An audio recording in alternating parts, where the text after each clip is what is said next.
Picture a world where water exists only as vapor in the sky, and the ground beneath stretches endlessly without a single drop of liquid to catch the light. This is Earth 4.5 billion years ago, a place so different from our blue marble that it might as well be another planet entirely. Yet it is the same world we call home today, transformed by time into something we would barely recognize. The air shimmers with heat that would melt lead, and the sky glows with colors that have no names, painted by gases that no longer fill our atmosphere. Before we journey deeper into this ancient realm, I want to invite you to become part of our gentle community here. And if you find peace in these quiet explorations, perhaps you could like this video and subscribe to join us on more journeys through time. I would love to know where in the world you are listening tonight and what time it is in your corner of Earth. So please share that in the comments below. And if you wish to support our work, you can become a paid member to help us create more of these calm films that explore the mysteries of our world. Now let us return to that primordial Earth, where the story of water begins not in oceans or rivers, but in the slow dance of creation itself. In those earliest days, our planet was a restless child, spinning through space with a surface that never stayed still for long. The ground moved like liquid, flowing and folding as massive impacts from space rocks and asteroids kept the world in constant motion. There was no silence then, no peaceful nights like the one you might be experiencing now as you listen to these words. Instead, the air vibrated with the deep rumble of volcanoes that stretched across continents, sending pillars of steam and gas into skies that never knew the touch of rain. Sarah, a geologist who studies these ancient times, often says that trying to imagine this early Earth is like trying to picture a symphony played by giants, where every note is thunder and every pause is filled with the hiss of cooling rock. Perhaps she is right, for this was a world where the very elements were still learning how to be themselves. The heat in those days came not just from the young sun, which burned with a different kind of light, but from the earth itself, still glowing with the energy of its own birth. When worlds are born, they carry within them the fire of creation, and our planet was no exception. The surface temperature may have reached 1,200 degrees or more, hot enough to keep rock soft like clay in the hands of an invisible sculptor. This heat rose from deep within the planet, where heavier elements had sunk during the great sorting that happens when worlds are new. Iron and nickel flowed toward the center, while lighter materials floated upward, creating the first hints of what would one day become the slid ground we walk upon. But even this separation was not gentle, for every movement of molten rock created more heat, more motion, more change. James, an atmospheric scientist who has spent years studying how planets develop their breath, explains that the air of early Earth was nothing like the mixture we inhale today. There was no oxygen to speak of,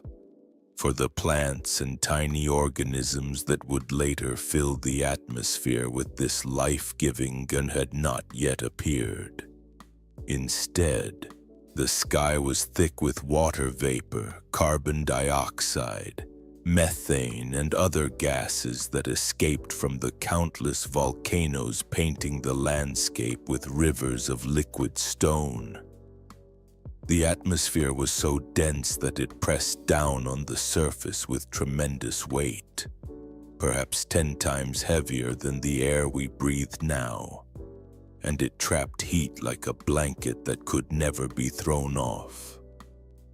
Through this thick curtain of gas, the sun appeared as a dim orange disk. Its light filtered and softened until day and night became subtle variations of twilight rather than the sharp contrasts we know today. Yet even in this alien world, water was present, waiting patiently for its moment to transform everything. High in the atmosphere, where temperatures were cooler, water vapor gathered in clouds that never quite knew how to become rain. The pressure was wrong, the heat too intense, and so the water remained suspended, floating in the sky like a promise not yet ready to be fulfilled. Scientists believe that much of this water came from the same cosmic visitors that were still bombarding our young planet, asteroids and comets that carried ice within their ancient hearts. Each impact was violent, turning ice instantly to steam, but it also added to the growing reservoir of water vapor that would one day condense into the first tentative drops of liquid on the cooling surface. The landscape of this early Earth would have seemed both magnificent and terrifying to human eyes, though of course no eyes existed yet to witness its strange beauty. Where we might expect to see mountains, there were instead vast fields of cooling lava, their surfaces cracking and reforming as the heat within them slowly dissipated. These were not the sharp peaks we admire today, carved by millions of years of wind and water, but broad, flowing forms that suggested the liquid origins of all solid rock.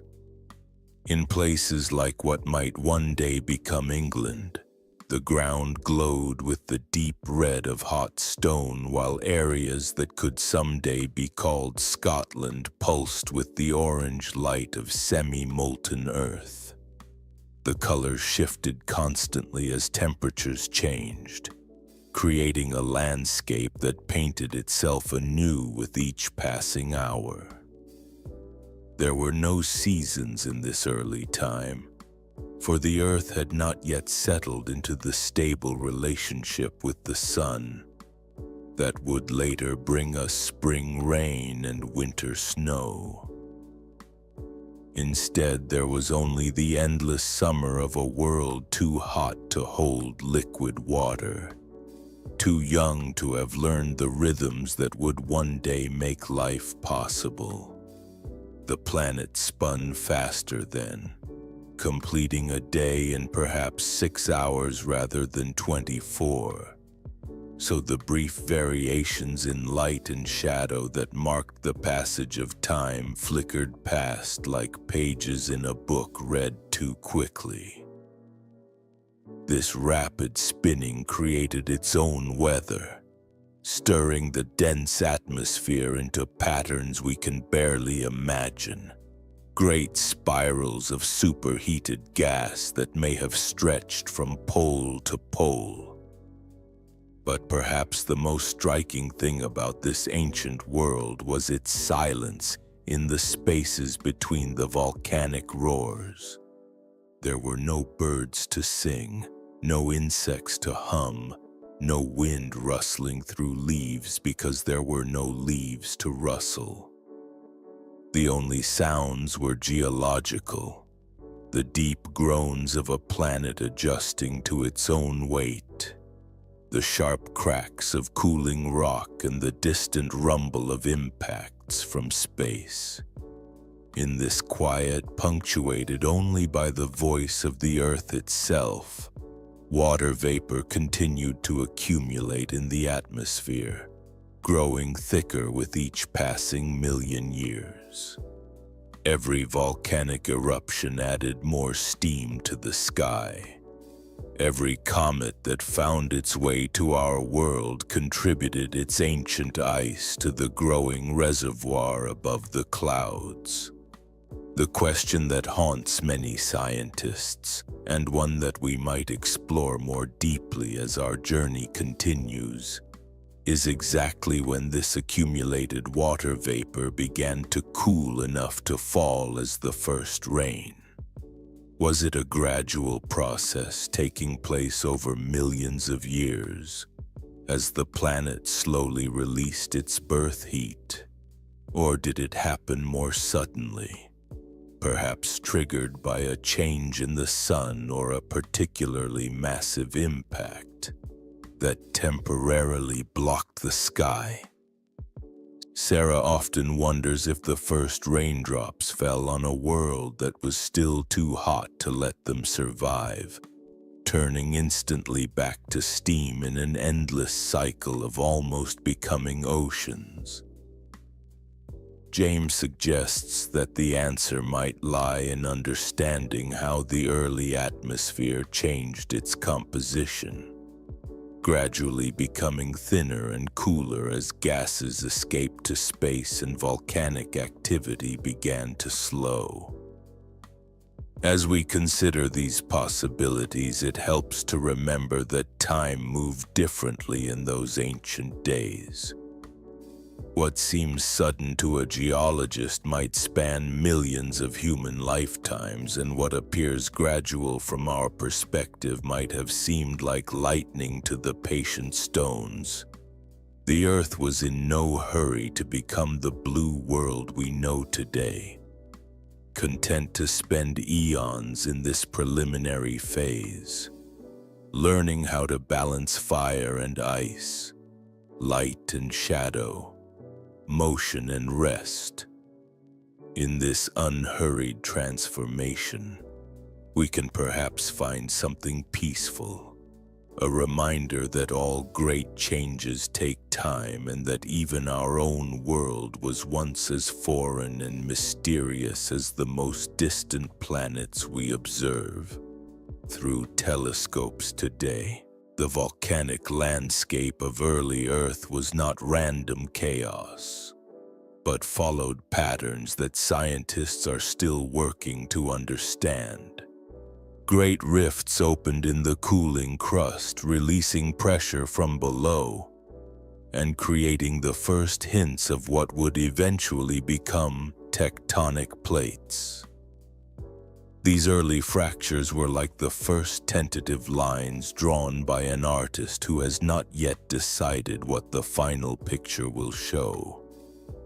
Experimental marks that would later be erased and redrawn countless times as the planet learned how to arrange its surface. Along these rifts, the most active volcanoes gathered, creating chains of fire that stretched across what would one day become continents and ocean floors. The chemistry of this early world was equally alien, dominated by elements and compounds that are now rare or locked away in deep rocks. The atmosphere contained significant amounts of hydrogen sulfide, which would have given the air a smell like rotting eggs, and ammonia, which added its own sharp bite to the mix. Methane swirled through the upper atmosphere, creating a greenhouse effect that trapped even more heat and made the surface even warmer than it would have been from volcanism alone. Yet within this seemingly hostile mixture, the building blocks of life were already beginning to form. Simple carbon compounds that would one day become the foundation for everything from grass to whales. Water vapor was not the only thing accumulating in the early atmosphere. Dust from countless impacts mixed with volcanic ash to create a haze that filtered sunlight in ways that painted the sky with colors we have never seen. Perhaps the sunsets of early Earth glowed with deep purples and electric greens.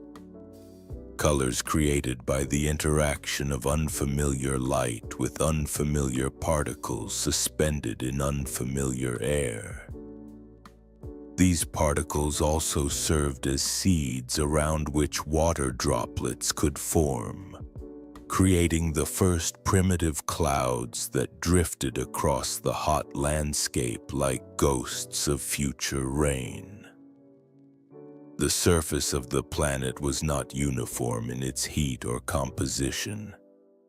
Some areas, perhaps elevated regions that would one day become mountain ranges, cooled more quickly than the lower basins that would eventually hold oceans. These variations created the first weather patterns, as hot air rose from the warmest areas and cooler air sank toward the surface elsewhere. The movement of air carried water vapor from place to place, distributing the moisture that had accumulated from impacts and volcanic eruptions across the entire planet. This primitive atmosphere was like a great mixing bowl, stirring together all the ingredients that would eventually create the complex climate systems we know today. In the deep places where the crust was thinnest, molten rock continued to well up from the planet's interior, carrying with it minerals and gases that had been trapped since the Earth's formation. These upwelling areas were like windows into the heart of the planet, revealing the composition of materials that had settled there during the great sorting of elements that followed our world's birth. Iron and magnesium dominated these deep rocks, while lighter elements like silicon and aluminum concentrated in the materials that floated toward the surface, creating the first chemical differentiation that would eventually produce the diverse rocks and soils we see around us today. As we listen to this story of ancient Earth, it may be comforting to remember that we are made of these same elements, star stuff that has been recycled through countless generations of rocks and water and living things. The iron in our blood was forged in the nuclear fires of distant suns and delivered to our young planet by the same cosmic visitors that carried the water now flowing in our rivers. The calcium in our bones once flowed in those early lava streams, and the carbon that forms the backbone of every molecule in our bodies drifted in those primordial skies before finding its way into the first simple compounds that would eventually become life itself. The gradual cooling of Earth's surface was not a smooth process, but happened in fits and starts, interrupted by massive impacts that temporarily reheated large areas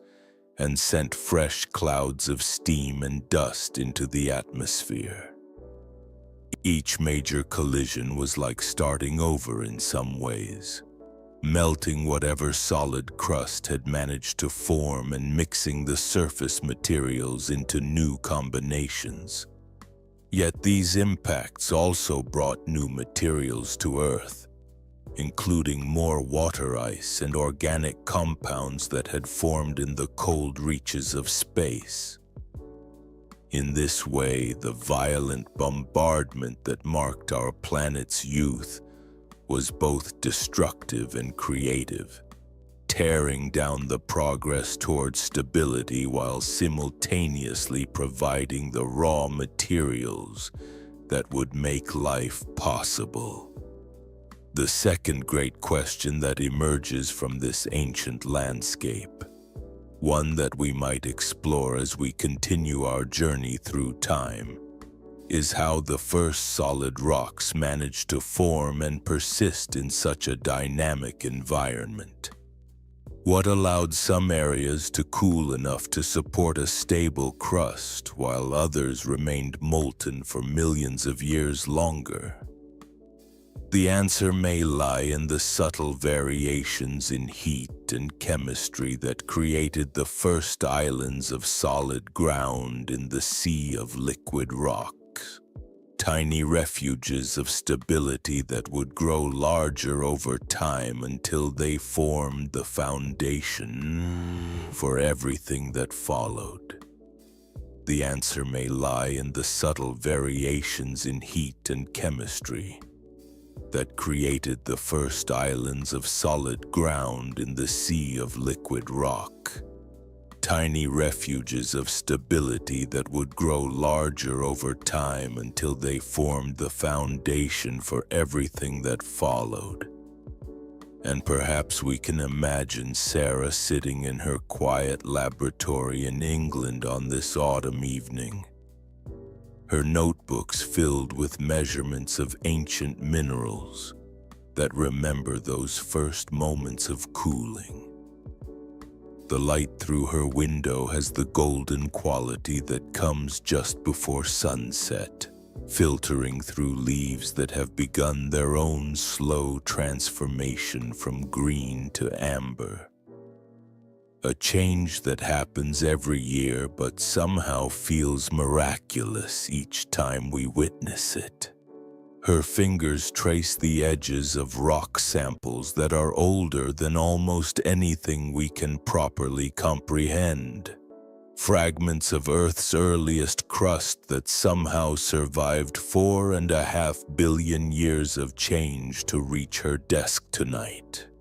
These stones carry within their crystal structure the memory of temperatures and pressures that existed when our world was still learning how to be sleeted. Each grain a tiny time capsule that speaks of cooling magma and settling elements. The rocks Sarah studies come from places scattered across the globe, but many originated in regions that would one day include the rolling hills and ancient foundations that now lie beneath Scotland. In those primordial times, what we call Scotland existed only as a possibility,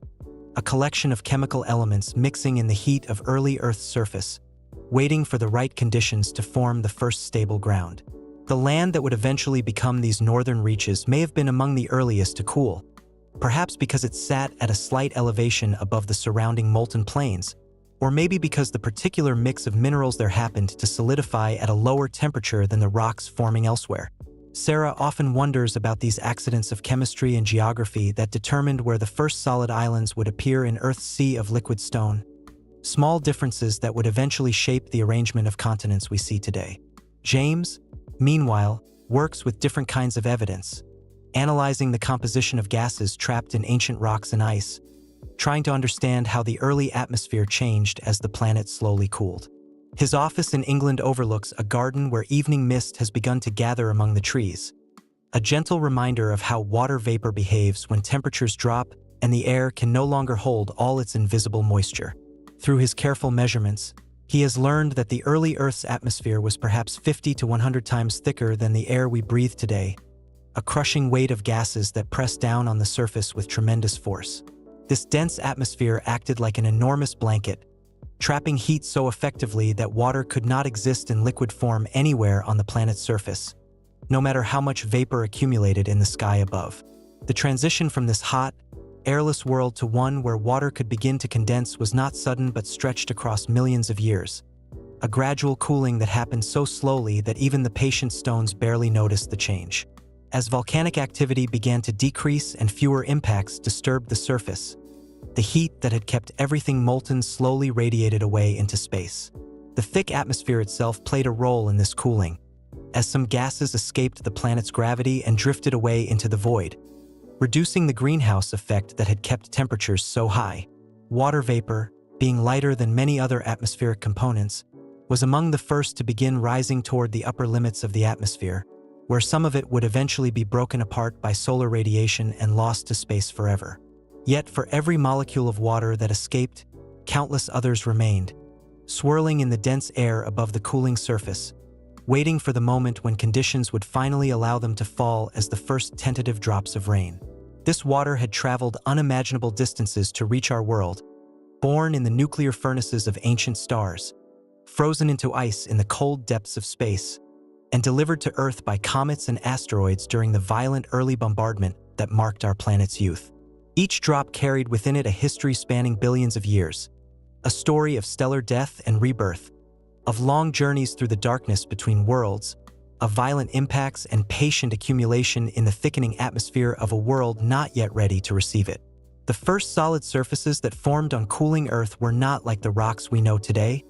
carved by millions of years of wind and water into familiar shapes and textures. Instead, they were glassy and smooth, cooled so quickly from their molten state that crystals barely had time to form, creating surfaces that reflected the strange light of the early atmosphere like dark mirrors. These initial patches of solid ground were probably quite small, perhaps only a few meters across at first, like stepping stones scattered across a lake of liquid rock. They would have been unstable, constantly threatened by the movement of molten material beneath them,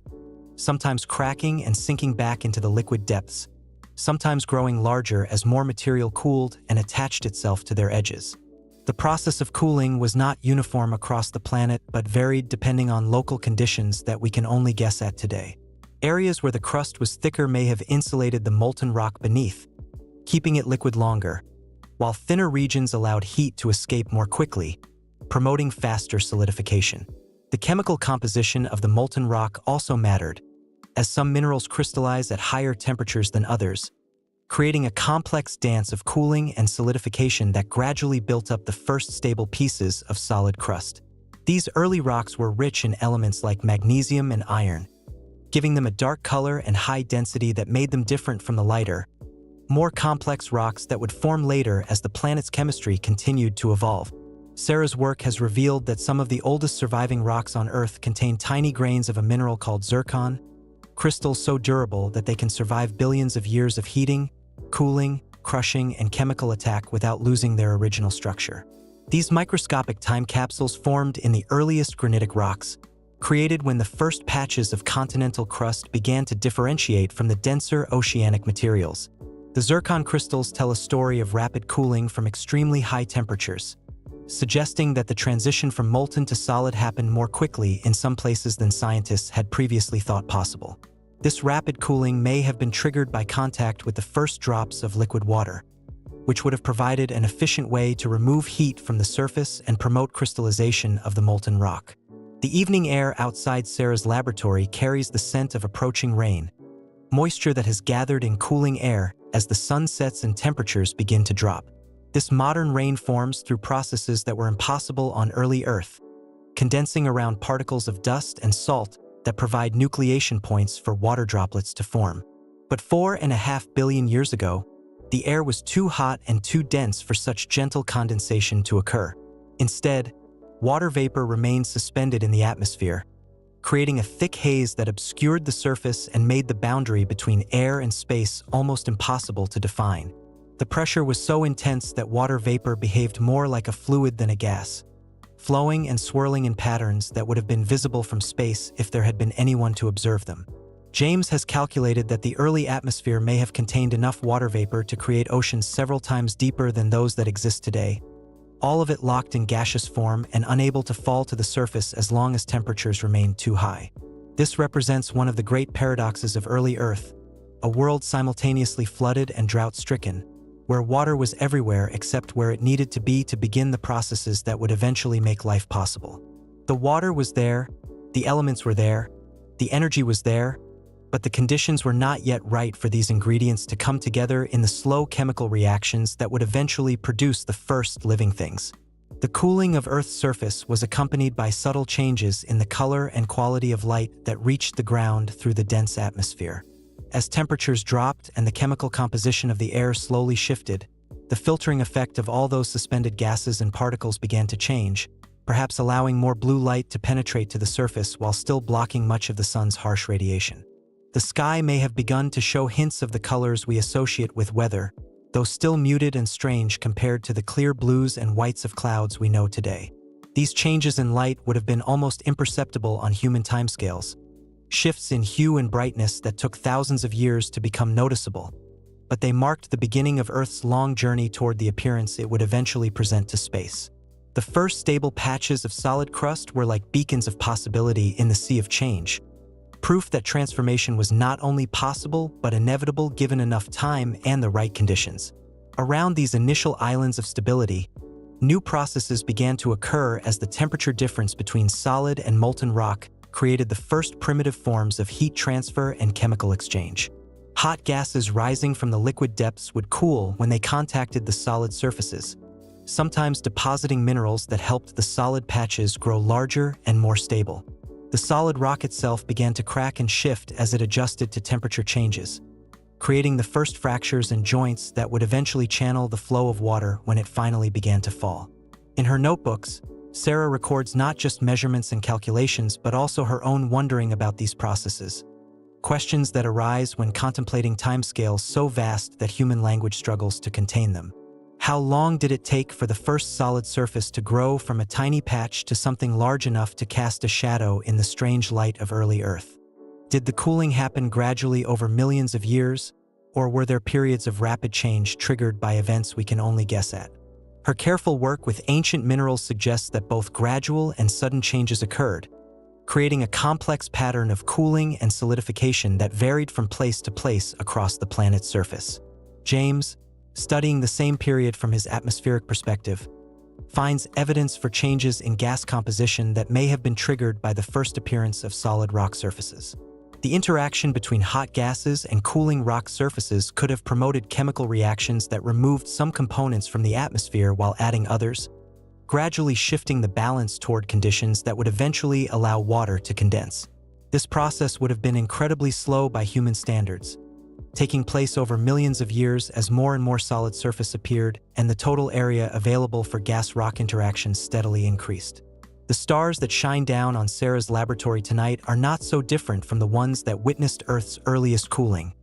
though the planet they illuminate has changed beyond recognition from that ancient world of steam and molten rock. Those same stars provided the elements that eventually became the rock Sarah studies and the water that James tracks through Earth's atmospheric history, nuclear furnaces that created the heavy elements necessary for planets and life through billions of years of fusion and explosion. The carbon in Sarah's pencil, the iron in James's desk lamp, the oxygen they breathe as they work through this quiet evening, all of it was forged in stellar cores and scattered through space by dying stars, eventually finding its way to this small planet where it could participate in the slow emergence of complexity and beauty. As the night deepens outside their windows and the first real drops of autumn rain begin to tap against the glass, somewhere in the distance between past and future, between the molten chaos of early Earth and the blue world we know today, the first tentative signs of change were beginning to stir in ways that would transform everything forever. Somewhere in the distance between past and future, between the molten chaos of early Earth and the blue world we know today, the first tentative signs of change were beginning to stir in ways that would transform everything forever. And perhaps we can sense this quiet anticipation in the way Sarah turns the brittle pages of her predecessor's field notebook, each sheet yellowed with age and filled with pencil marks that have grown faint over the decades since they were made. The handwriting belongs to a geologist named Margaret who worked in these same Scottish highlands back in 1953, mapping the oldest rock formations she could find and wondering aloud in her careful notes whether the dark stones she collected might hold secrets about Earth's earliest days. Margaret's sketches show outcrops of ancient rock jutting from hillsides where sheep now graze, their surfaces weathered smooth by countless seasons of rain and frost, yet still containing within their mineral hearts the chemical signatures of a time when our planet knew nothing of seasons or weather or life itself. The laboratory where Sarah works has grown quiet as evening settles over England, the last daylight filtering through tall windows that look out onto a courtyard where ivy climbs old brick walls and autumn leaves gather in corners where the wind has left them to rest. On her desk, alongside Margaret's notebook, lie rock samples that have traveled from Scotland to this quiet room, each one carefully labeled with coordinates that mark spots on modern maps where ancient stories wait to be read. Some of these stones are so old that they formed when the very concept of Scotland existed only as scattered elements cooling in the primordial heat, slowly organizing themselves into the patterns that would eventually become recognizable minerals and crystals. The transformation from chaos to order happened grain by grain, molecule by molecule, as temperatures dropped just enough to allow the first stable chemical bonds to form and persist through the constant turmoil of those early times. James has spent his evening reviewing atmospheric data collected over many years, measurements of gas compositions preserved in ice cores and ancient rock formations that speak of an Earth so different from our own that it challenges the imagination to picture it clearly. His computer screen glows softly in the darkening office, displaying charts and graphs that trace the gradual changes in our planet's breadth over billions of years, each data point representing countless individual molecules that once swirled through skies we have never seen. The patterns in the data suggest that Earth's early atmosphere was not simply thick and hot, but also remarkably unstable, constantly changing its composition as volcanic eruptions added new gases while others escaped to space or reacted with the slowly cooling surface to form the first primitive minerals. Perhaps the most intriguing discovery in James's recent work involves traces of water vapor trapped in crystals that formed during Earth's earliest cooling period. Microscopic pockets of ancient atmosphere preserved like messages in bottles that have floated through 4.5 billion years of geological time. These tiny samples suggest that water was indeed present in the early atmosphere in quantities that could have filled oceans many times over.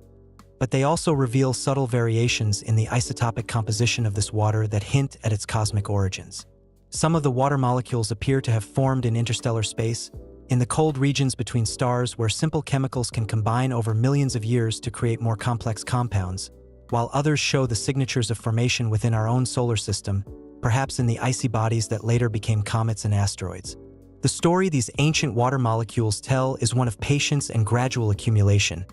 of cosmic ingredients gathering slowly in the dense atmosphere of early Earth while waiting for conditions to become just right for the great condensation that would eventually create our first oceans. But what constitutes just right in this context remains one of the gentle mysteries that Sarah and James continue to explore in their quiet work, turning over possibilities like smooth stones found on a beach, each one offering a different perspective on how our world might have made the transition from steam to sea. The temperature had to drop below 100 degrees for liquid water to form at sea level pressure.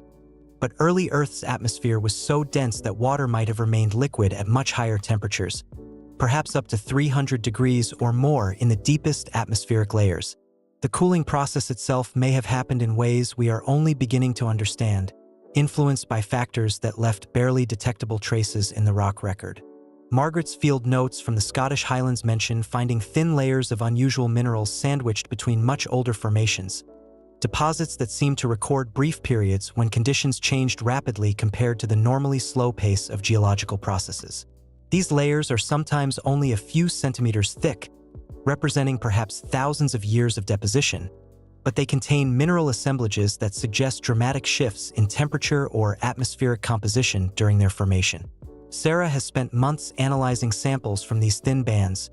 trying to decode what they might reveal about critical moments in Earth's early cooling history. One possibility that emerges from this work is that the cooling of Earth's surface was not entirely gradual, but included periods of more rapid change triggered by events that we can only glimpse through their mineral signatures. Perhaps massive volcanic eruptions occasionally injected so much dust and gas into the atmosphere that they temporarily blocked sunlight and allowed rapid cooling of the surface, creating brief windows when water vapor could condense before rising temperatures drove it back into gaseous form. Or maybe the early atmosphere underwent periodic collapses as gases escaped to space or reacted with cooling rock, suddenly reducing the greenhouse effect and allowing temperatures to plummet for geologically brief periods before volcanism restored the previous conditions. The evidence for such events exists in the form of microscopic inclusions and unusual crystal textures that tell stories of rapid formation under changing conditions. But interpreting these tiny witnesses requires the kind of patient detective work that fills Margaret's notebooks and continues in Sarah's careful measurements today. Each crystal is like a library containing information about the temperature, pressure, and chemical environment that existed when it formed. But reading this library requires sophisticated instruments and years of experience in recognizing the subtle patterns that reveal ancient conditions. The work proceeds slowly, sample by sample, measurement by measurement, building a picture of early Earth that grows more detailed and more mysterious with each new discovery. The quality of light in Sarah's laboratory has shifted as the day ends. The harsh brightness of fluorescent bulbs now supplemented by the warmer glow of desk lamps that cast gentle shadows across her notebooks and instruments. Outside, the first stars are becoming visible through gaps in the cloud cover, distant suns that shine with light that began its journey to Earth millions of years ago, back when our own planet was already ancient, but still very different from the world we know today. These stars are made of the same basic elements that formed the early Earth: hydrogen and helium created in the first moments after the universe began, along with heavier elements forged in the nuclear furnaces of earlier stellar generations and scattered through space when those stars reached the ends of their lives. The connection between Earth's formation and the broader cosmic processes that created the elements of which our planet is made adds another layer of depth to the story of our world's early cooling. The iron that sank to form Earth's core came from supernovae that exploded billions of years before our solar system existed, while the silicon and oxygen that dominate the rocks Sarah studies were created in the steady nuclear burning of stars that lived and died over cosmic ages. Even the water that would eventually fill our oceans carries within its molecular structure the signature of processes that happened in interstellar space, where ultraviolet radiation from distant stars drove chemical reactions that created complex molecules in the dark clouds between the stars. James often reflects on these connections as he analyzes his atmospheric data, considering how the story of Earth's early cooling is really part of a much larger narrative that includes the formation of galaxies, the birth and death of stars, and the gradual increase in chemical complexity that made planets like ours possible. The early atmosphere he studies was not simply a collection of gases surrounding a cooling planet, but a dynamic system connected to processes happening throughout the solar system and beyond, constantly exchanging material with space through the escape of light gases and the arrival of cosmic dust and meteorites that added new ingredients to the mix. The gradual transition from a world dominated by steam to one where liquid water could exist required not just cooling, but also the development of chemical cycles that could maintain stable conditions over long periods of time. As the first solid surfaces appeared and grew larger, they began to participate in chemical reactions with atmospheric gases that removed some components from the air while adding others, slowly shifting the balance toward conditions that would eventually support liquid water. These early weathering processes were probably very different from the ones we see today, taking place at much higher temperatures and in the presence of atmospheric gases that no longer exist in significant quantities on Earth. The rocks that formed during this crucial period carry within their structure evidence of these ancient chemical processes, preserved in the form of mineral assemblages that could only have formed under very specific conditions of temperature, pressure, and atmospheric composition. Margaret's notes record her puzzlement at finding certain combinations of minerals that seemed to require contradictory formation conditions, assemblages that made sense only if the environment had been changing rapidly during the time when the rocks were forming. Sarah's more sophisticated analytical techniques have confirmed many of Margaret's observations and added new details about the complex chemical environment that existed during Earth's transition from a steam world to one where oceans could begin to form. The question of when the first permanent liquid water appeared on Earth's surface remains one of the most intriguing puzzles in the study of our planet's early history, complicated by the fact that the evidence for early oceans has been largely erased by billions of years of subsequent geological activity. The oldest rocks that clearly formed in the presence of liquid water are about 3.5 billion years old, but this does not necessarily mean that liquid water first appeared at that time. Earlier evidence may have been destroyed by the constant recycling of crustal material through tectonic processes, or it may exist in forms that we have not yet learned to recognize and interpret. Some of the most promising clues come from the study of ancient sedimentary rocks that may preserve evidence of the first tentative appearance of liquid water on cooling volcanic surfaces. These rocks contain structures and mineral compositions that suggest formation through processes involving liquid water, but they are so altered by subsequent heating and chemical change that their original nature can only be inferred through careful analysis of their remaining characteristics. The work of interpretation requires not just scientific instruments but also the kind of patient imagination that can envision ancient environments based on fragmentary evidence, the same quality of mind that allows us to picture the early Earth from the scattered clues preserved in its oldest rocks. As the evening deepens around the laboratories where Sarah and James continue their quiet investigations, the rain that began as a gentle tapping against the windows has grown steadier, droplets of modern water falling through air that carries within it traces of gases and particles from all over the planet. a thoroughly mixed atmosphere that bears no resemblance to the dense, chaotic envelope of steam and volcanic gases that once surrounded our cooling world. Yet somewhere in the steady rhythm of this contemporary rain lies an echo of the moment when Earth's first waters finally found their way from sky to ground and began the long process of shaping our world into the blue planet we call home. The steady rhythm of this contemporary rain carries an echo of that ancient moment when Earth's first waters finally condensed, and perhaps it was on an evening much like this one, when the air holds that particular stillness that comes just before a change in weather, that Sarah first noticed something unusual in a sample she had been studying for weeks without seeing what was really there. The rock fragment lay on her desk under the warm circle of light cast by her reading lamp, its surface dark and smooth like polished obsidian. But as she adjusted the angle of the light to reduce the glare, tiny reflections began to sparkle from within the stone, flashes of silver and gold that seemed to dance just beneath the surface. Her hand moved slowly to tilt the sample toward the light, and in that moment the texture of the rock's surface revealed itself to be not smooth at all but covered with microscopic bumps and hollows, patterns that looked almost like the dried bed of a stream where water had once flowed and left its mark in hardened mud. The temperature in the laboratory had grown cool as the heating system settled into its evening cycle, and Sarah could feel the slight chill in the air as she leaned closer to examine the sample, her breath creating tiny clouds of moisture that briefly fogged the magnifying lens before dissipating into the quiet atmosphere of the room. Outside, the rain continued its gentle percussion against the windows, each drop striking the glass with a sound so soft it barely registered as noise, more like a whisper that spoke of water's endless patience in wearing away the hardest surfaces given enough time and repetition. The rock under her lens seemed to hold a similar story, its surface marked with what appeared to be flow patterns frozen in stone, delicate curves and spirals that suggested liquid movement preserved for billions of years in crystallized memory. James had arrived at his own moment of recognition earlier that same day, while reviewing atmospheric data that had seemed unremarkable until he noticed a subtle pattern in the isotopic ratios that suggested something he had never seen before in rocks of such great age. The numbers on his screen glowed softly in the afternoon light that filtered through his office window, data points that represented the chemical signatures of gases trapped in ancient minerals, each measurement a tiny window into the composition of Earth's early atmosphere. As he scrolled through the data, adjusting the scale to focus on the oldest samples, one particular reading stood out like a single bright star in a dark sky,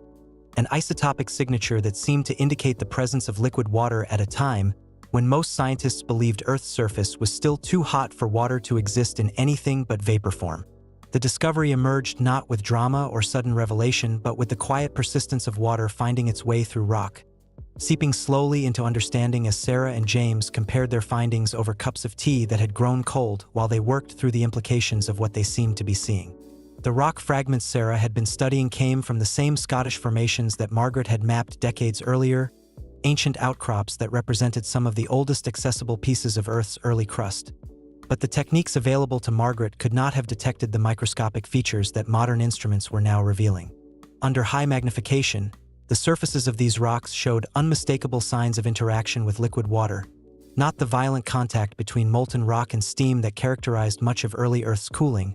but the gentler touch of liquid flowing across solid surfaces and leaving behind the delicate patterns that speak of erosion and deposition happening at temperatures compatible with stable water. The implications of this discovery spread through their understanding like ripples from a stone dropped into still water,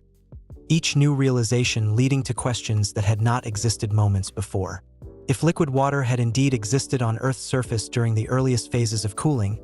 it suggested that the transition from steam world to water world might have happened much earlier than previously thought, perhaps in isolated pockets where local conditions allowed temporary cooling below the critical temperature for condensation. These early pools of liquid water would have been ephemeral, lasting perhaps only days or weeks before rising temperatures turned them back to steam.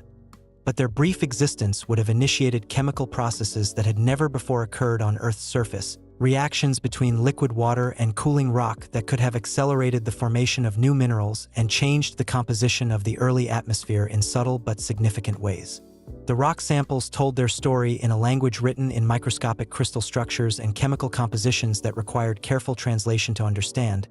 But the story they revealed was one of gradual change happening over timescales that dwarfed human experience while remaining surprisingly rapid by geological standards. The minerals Sarah examined under her microscope showed evidence of formation in multiple stages, with older crystals surrounded by newer growth that suggested changing conditions during the cooling process. Some of the crystal faces showed the kind of smooth, geometric surfaces that form when minerals grow slowly in stable environments, but others displayed the irregular, pitted textures that result from rapid crystallization or interaction with corrosive fluids, hints that the early environment was neither uniformly hot nor uniformly stable, but varied dramatically over both space and time. James found corresponding evidence in his atmospheric data, isotopic signatures that suggested the early atmosphere underwent periodic changes in composition that could not be explained by simple cooling alone. The ratios of different forms of water vapor preserved in ancient minerals showed fluctuations that seemed to indicate alternating periods of condensation and evaporation, as if liquid water had appeared and disappeared multiple times before finally establishing a permanent presence on Earth's surface. These fluctuations created a complex pattern in the data that reminded James of the way tides rise and fall, each cycle similar to the last but never exactly the same, responding to forces that operated on timescales too vast to be directly observed, but whose effects accumulated into the gradual transformation of our planet from one kind of world into another. The laboratory where Sarah worked had grown dark around her as she focused on the microscopic details revealed by her instruments, the only light coming from the focus beam of her microscope and the soft glow of equipment displays that monitored temperature and humidity in the sample storage areas. Through the windows, the lights of England twinkled like earthbound stars, each one representing a home where people might be settling into their evening routines, unaware that in this quiet building someone was deciphering evidence of the most crucial transition in our planet's history. The rock fragments under Sarah's lens had been formed during a time when the very concept of home, of any stable place where life could exist, was still a distant possibility waiting for the right combination of temperature, chemistry, and time to bring it into being. The patterns Sarah observed in the rock surfaces reminded her of the way water carves channels in soft earth during a heavy rain, creating temporary streams that last only as long as the water flows but leave behind traces of their passage in the form of small gullies and deposits of silt. The ancient rocks seemed to preserve similar traces, microscopic channels and deposits that suggested the flow of liquid across cooling volcanic surfaces, water that might have existed for only brief periods but had left permanent records of its presence in the mineral structures that formed as it interacted with the hot rock. These interactions would have been violent by human standards, liquid water flashing instantly to steam when it contacted surfaces that were still hundreds of degrees above the boiling point. But the violence was brief and localized, allowing some areas to cool enough for longer-lasting pools of liquid to form in protected hollows and depressions. The process of interpreting these ancient records required not just scientific instruments, but also a kind of imaginative empathy that allowed Sarah to envision the conditions under which the rocks had formed, to picture the alien landscape of early Earth where volcanic surfaces alternately glowed with heat and darkened as they cooled, where the air shimmered with water vapor that occasionally condensed into droplets heavy enough to fall through the dense atmosphere and reach the ground as the first tentative rain. The evidence suggested that this early rain was unlike anything we experience today, falling through air so thick and hot that most droplets probably evaporated before reaching the surface, but some fraction apparently survived the journey and made contact with cooling rock to begin the first cycles of evaporation and condensation that would eventually stabilize into the water cycle we know today. James had begun to see similar patterns in his atmospheric data, fluctuations in gas composition that seemed to correlate with the periods when Sarah's rock samples showed evidence of liquid-water interaction. The atmosphere during these early condensation events apparently underwent rapid changes as water vapor was removed from the air and replaced by other gases released from cooling volcanic rocks, creating a complex feedback system where cooling promoted more cooling as the greenhouse effect of water vapor decreased and allowed more heat to escape to space. These feedback loops might have been what finally tipped Earth's climate system from the stable hot state that had persisted for millions of years into the cooler conditions that allowed permanent liquid water to exist on the surface. The moment of transition from temporary pools to permanent bodies of water might have happened quite suddenly once the right threshold was reached, a cascade of cooling that spread across the planet like frost forming on a window when the temperature drops just below freezing. But unlike frost, which can melt away with the morning sun, the first permanent liquid water on Earth would have been stabilized by the chemical changes it promoted,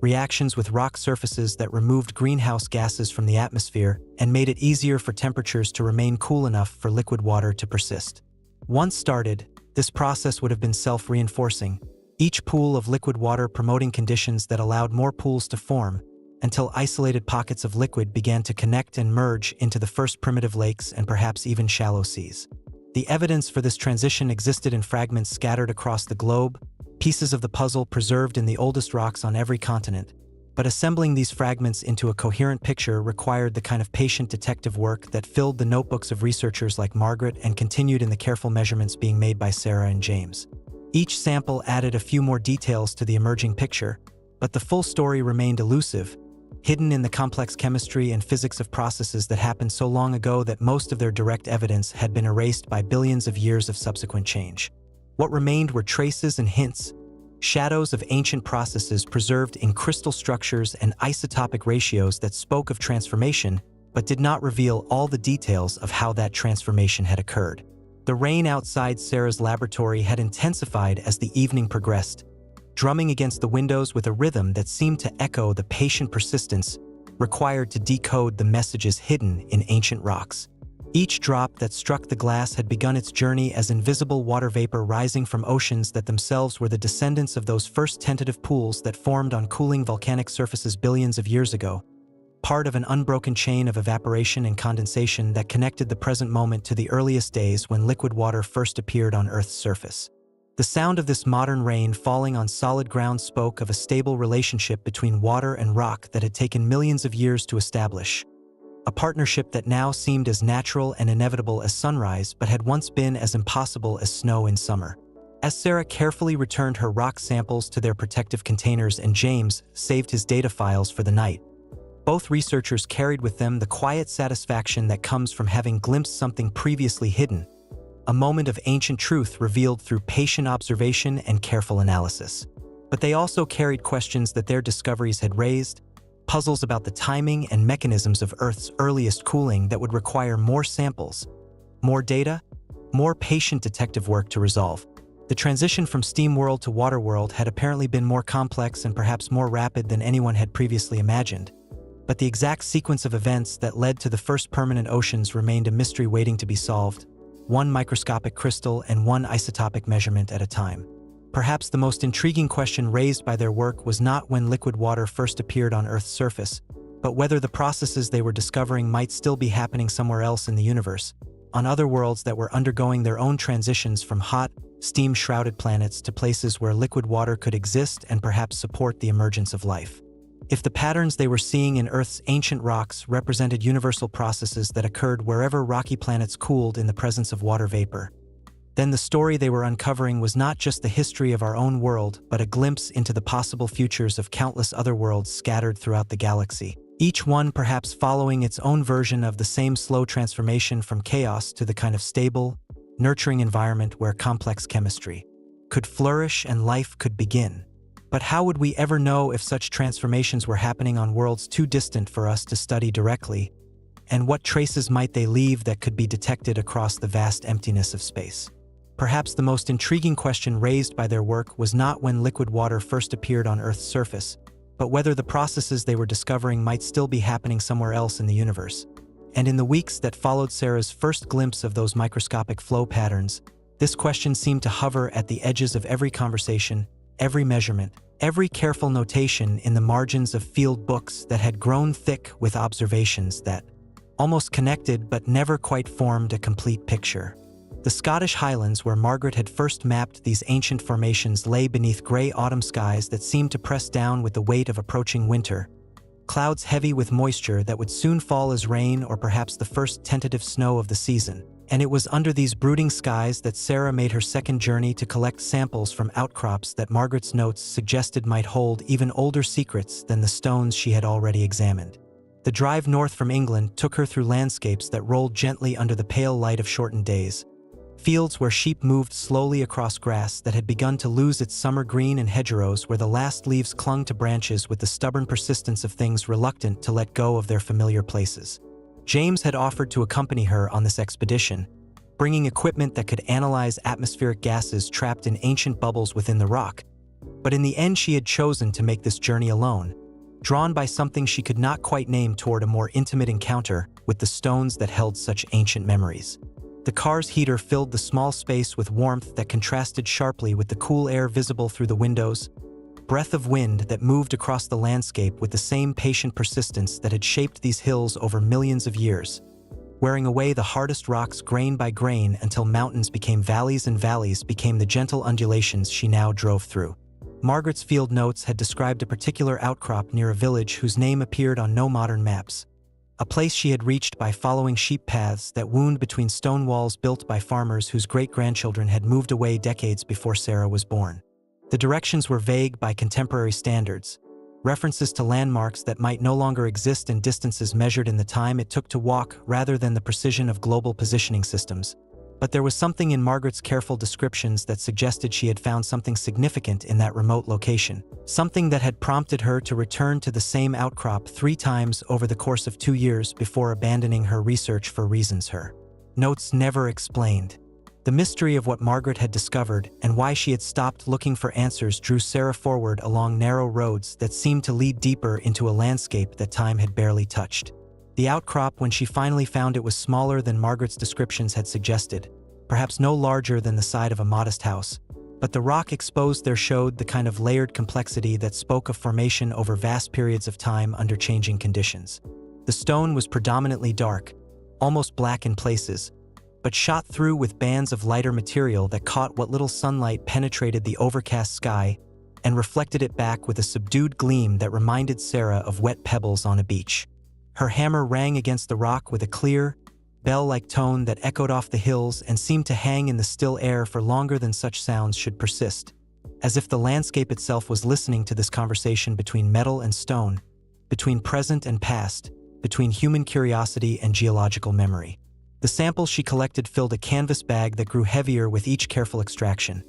Fragments of Earth's early history that she wrapped in tissue paper and labeled with coordinates that would allow future researchers to return to this exact spot if her analysis revealed anything worth pursuing further. Each piece she removed felt like a small violation of the outcrop's ancient integrity,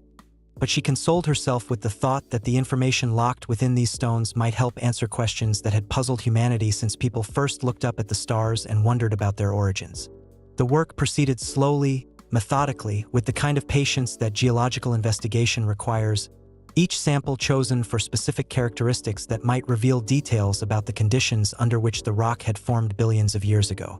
As the afternoon wore on and the light began to fade, Sarah noticed something that made her pause in her work and examine the outcrop more carefully than she had before. There were patterns in the rock that seemed to repeat at different scales, microscopic structures that echoed larger formations, as if the same processes that had shaped the overall character of the stone had also influenced its finest details. Under her hand lens, the surface showed tiny valleys and ridges that resembled the larger landscape features she could see from where she knelt, suggesting that the forces which had created both operated according to similar principles, water and time working together to carve channels and deposit sediments in patterns that remained consistent whether viewed from inches away or miles distant. The drive back to England as evening settled over the countryside gave Sarah time to think about the implications of what she had observed. The car's headlights cutting through darkness that seemed to deepen with each mile traveled south. The samples in the bag beside her represented more than just pieces of ancient rock. They were potential keys to understanding one of the most fundamental transitions in Earth's history, the moment when our planet changed from a world of steam and molten stone to one where liquid water could exist and begin the long process of creating the conditions necessary for life. But the transition itself remained elusive, hidden in the complex chemistry and physics of processes that had occurred over timescales so vast that human language struggled to contain them, changes that might have taken millions of years to complete or might have happened in geological moments that lasted only thousands of years. James had spent his own days analyzing the data from samples Sarah had collected on her previous expedition, running and rerunning the same measurements to ensure that the unusual isotopic signatures he had detected were real and not artifacts of his analytical procedures. The numbers on his computer screen told a story that seemed almost too remarkable to believe, suggesting that liquid water had existed on Earth's surface nearly 400 million years earlier than current scientific consensus suggested. But extraordinary claims required extraordinary evidence, and James knew that his measurements would need to be confirmed by independent laboratories before the broader scientific community would accept such a radical revision of Earth's early history. The work of verification would take months, perhaps years, But the initial results were compelling enough to justify the patient effort that such confirmation would require. The laboratory where Sarah analyzed her new samples had become a place of quiet intensity, filled with the soft humming of analytical instruments and the gentle clicking of keyboards as data was recorded and analyzed. Under high magnification, the rock fragments revealed structures that seemed to tell the same story her earlier samples had suggested, evidence of interaction between liquid water and cooling volcanic surfaces at a time when such interactions should have been impossible. The patterns were subtle, visible only under specific lighting conditions and requiring careful preparation of the rock surfaces to reveal, but once seen they were unmistakable, microscopic signatures of processes that had operated when Earth was still learning how to be the kind of world where oceans could exist. The correspondence between Sarah's physical evidence and James's chemical data created a sense of approaching revelation that neither researcher wanted to acknowledge too directly, afraid that premature certainty might blind them to alternative explanations for what they were observing. Science proceeds through careful skepticism as much as through discovery, and both Sarah and James had learned through years of experience that the most compelling evidence often turned out to have explanations that were more mundane than revolutionary. Yet the patterns they were seeing seemed too consistent, too detailed, too perfectly aligned across multiple lines of evidence to be easily dismissed as coincidence or analytical error. The autumn weather that had been building during Sarah's expedition to Scotland finally arrived in England with the kind of steady rain that seems capable of lasting for days, drumming against laboratory windows with a persistence that created its own white noise background to their work. James found himself listening to this contemporary precipitation while analyzing evidence of Earth's first rains, struck by the continuity between the water falling outside and the ancient water whose chemical signatures he was decoding in his mass spectrometer. Every molecule of water in the current storm carried within its atomic structure the same basic components that had condensed from Earth's early atmosphere billions of years ago. Hydrogen and oxygen combined in proportions that had remained constant while everything else about our planet had changed beyond recognition. The connection between present and past seemed particularly vivid during the long evenings when both researchers worked late, the only lights in their building creating islands of warmth in the larger darkness that surrounded them. Sarah's microscope cast its focused beam onto rock surfaces that had last seen natural light when Earth's sky was a different color, while James's computer screen displayed graphs and charts that traced the chemical evolution of our planet's atmosphere from its violent birth to the stable system that now surrounded them with breathable air. The contrast between the ancient events they were studying and the comfortable modernity of their working environment served as a constant reminder of the vast distance in time they were trying to bridge through their careful analysis of preserved evidence. Margaret's field notes had mentioned observing similar patterns in outcrops she had examined in other parts of Scotland, locations she had described with the same careful attention to landscape features and geological context that characterized all her work. But Sarah's attempts to relocate these sites using Margaret's directions had been frustratingly unsuccessful. The Scotland that Margaret had explored in the 1950s was in many ways a different country from the one that existed today, with new roads cutting across old sheep paths and modern development obscuring landmarks that had seemed permanent when Margaret had used them to navigate to remote outcrops. The passage of time had erased not just Margaret's specific discoveries, but also the context that had made those discoveries possible, leaving only her written descriptions as guides to locations that might no longer be accessible or recognizable. Yet something in Margaret's notes suggested that she had been pursuing the same kind of evidence that Sarah and James were now finding, clues to the existence of liquid water on Earth's surface during its earliest cooling phases, traces of the transition from steam world to water world preserved in the mineral structures of rocks that had formed during that crucial period. Margaret's analytical techniques had been far more limited than the sophisticated instruments available to modern researchers, but her field observations showed the same attention to microscopic detail and pattern recognition that characterized the best geological investigation, the same ability to see significance in features that less trained observers might dismiss as meaningless variation in rock texture. The possibility that Margaret had anticipated their current discoveries by several decades added another layer of mystery to their work, raising questions about what she might have concluded from her observations and why she had apparently abandoned her research just as it seemed to be approaching significant results. Her notes showed no sign of loss of interest or change of professional direction. They simply stopped in the middle of what appeared to be an active investigation, as if she had reached some conclusion that made further work unnecessary or had encountered some obstacle that made continuation impossible. The incomplete nature of Margaret's record created its own puzzle within the larger mystery of Earth's early water, a human story embedded within the geological narrative that Sarah and James were working to reconstruct. The samples Sarah had collected from Margaret's original outcrop were now ready for the most sophisticated analysis available. Preparation for examination under instruments that could reveal chemical and structural details invisible to earlier generations of researchers. The process of preparing ancient rock for modern analysis required delicate work, grinding tiny portions into powder fine enough for mass spectrometry while preserving the spatial relationships between different mineral phases that might reveal the sequence of events during the rock's formation. Each step in the preparation process offered opportunities to damage or contaminate the samples, destroying forever the evidence they contained. So the work proceeded with the kind of meticulous care usually associated with the restoration of priceless artworks or the handling of archaeological treasures. James had begun to see patterns in his data that seemed to correlate with the seasonal cycles of modern Earth.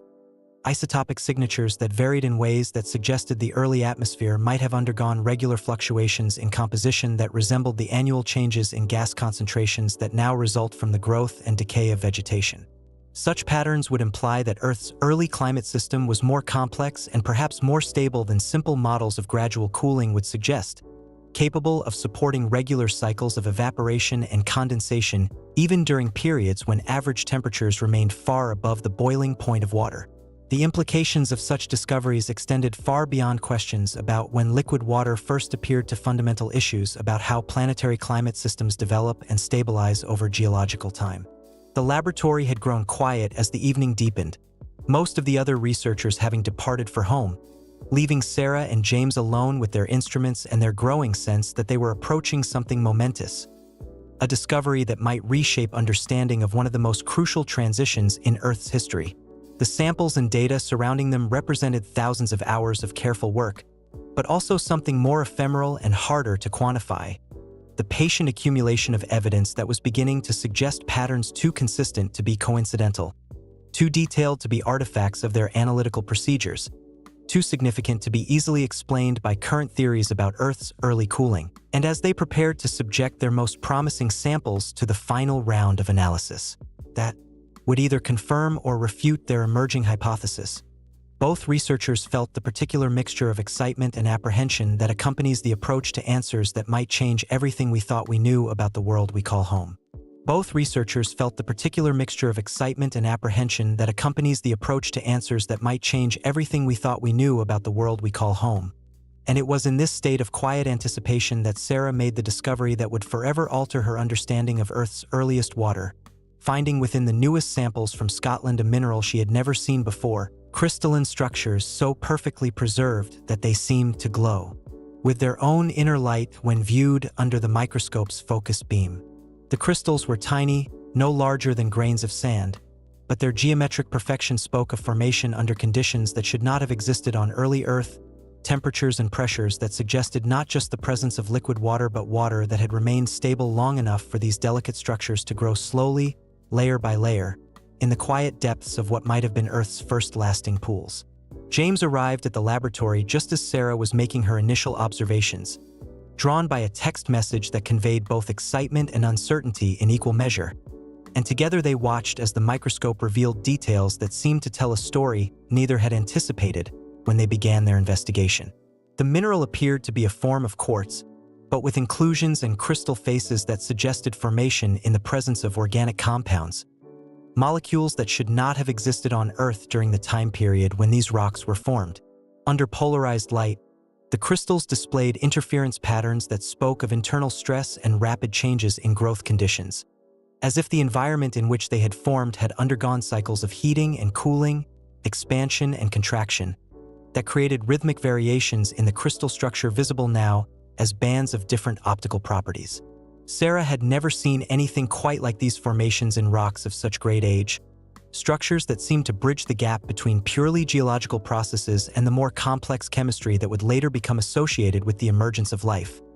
Yet the rocks that contained them were clearly older than any known fossils, formed during Earth's earliest cooling when life as we understand it should have been impossible. The implications of this discovery spread through their understanding like ripples in still water, each new realization leading to questions that had not existed moments before. If organic compounds had indeed been present during Earth's earliest cooling, It suggested that the chemical complexity necessary for life might have begun developing much earlier than anyone had previously imagined, perhaps emerging from the same processes that allowed liquid water to first condense from the superheated atmosphere. The crystals themselves were evidence of long-term stability in early aquatic environments, proof that liquid water had persisted in some locations for periods measured in thousands rather than days or weeks,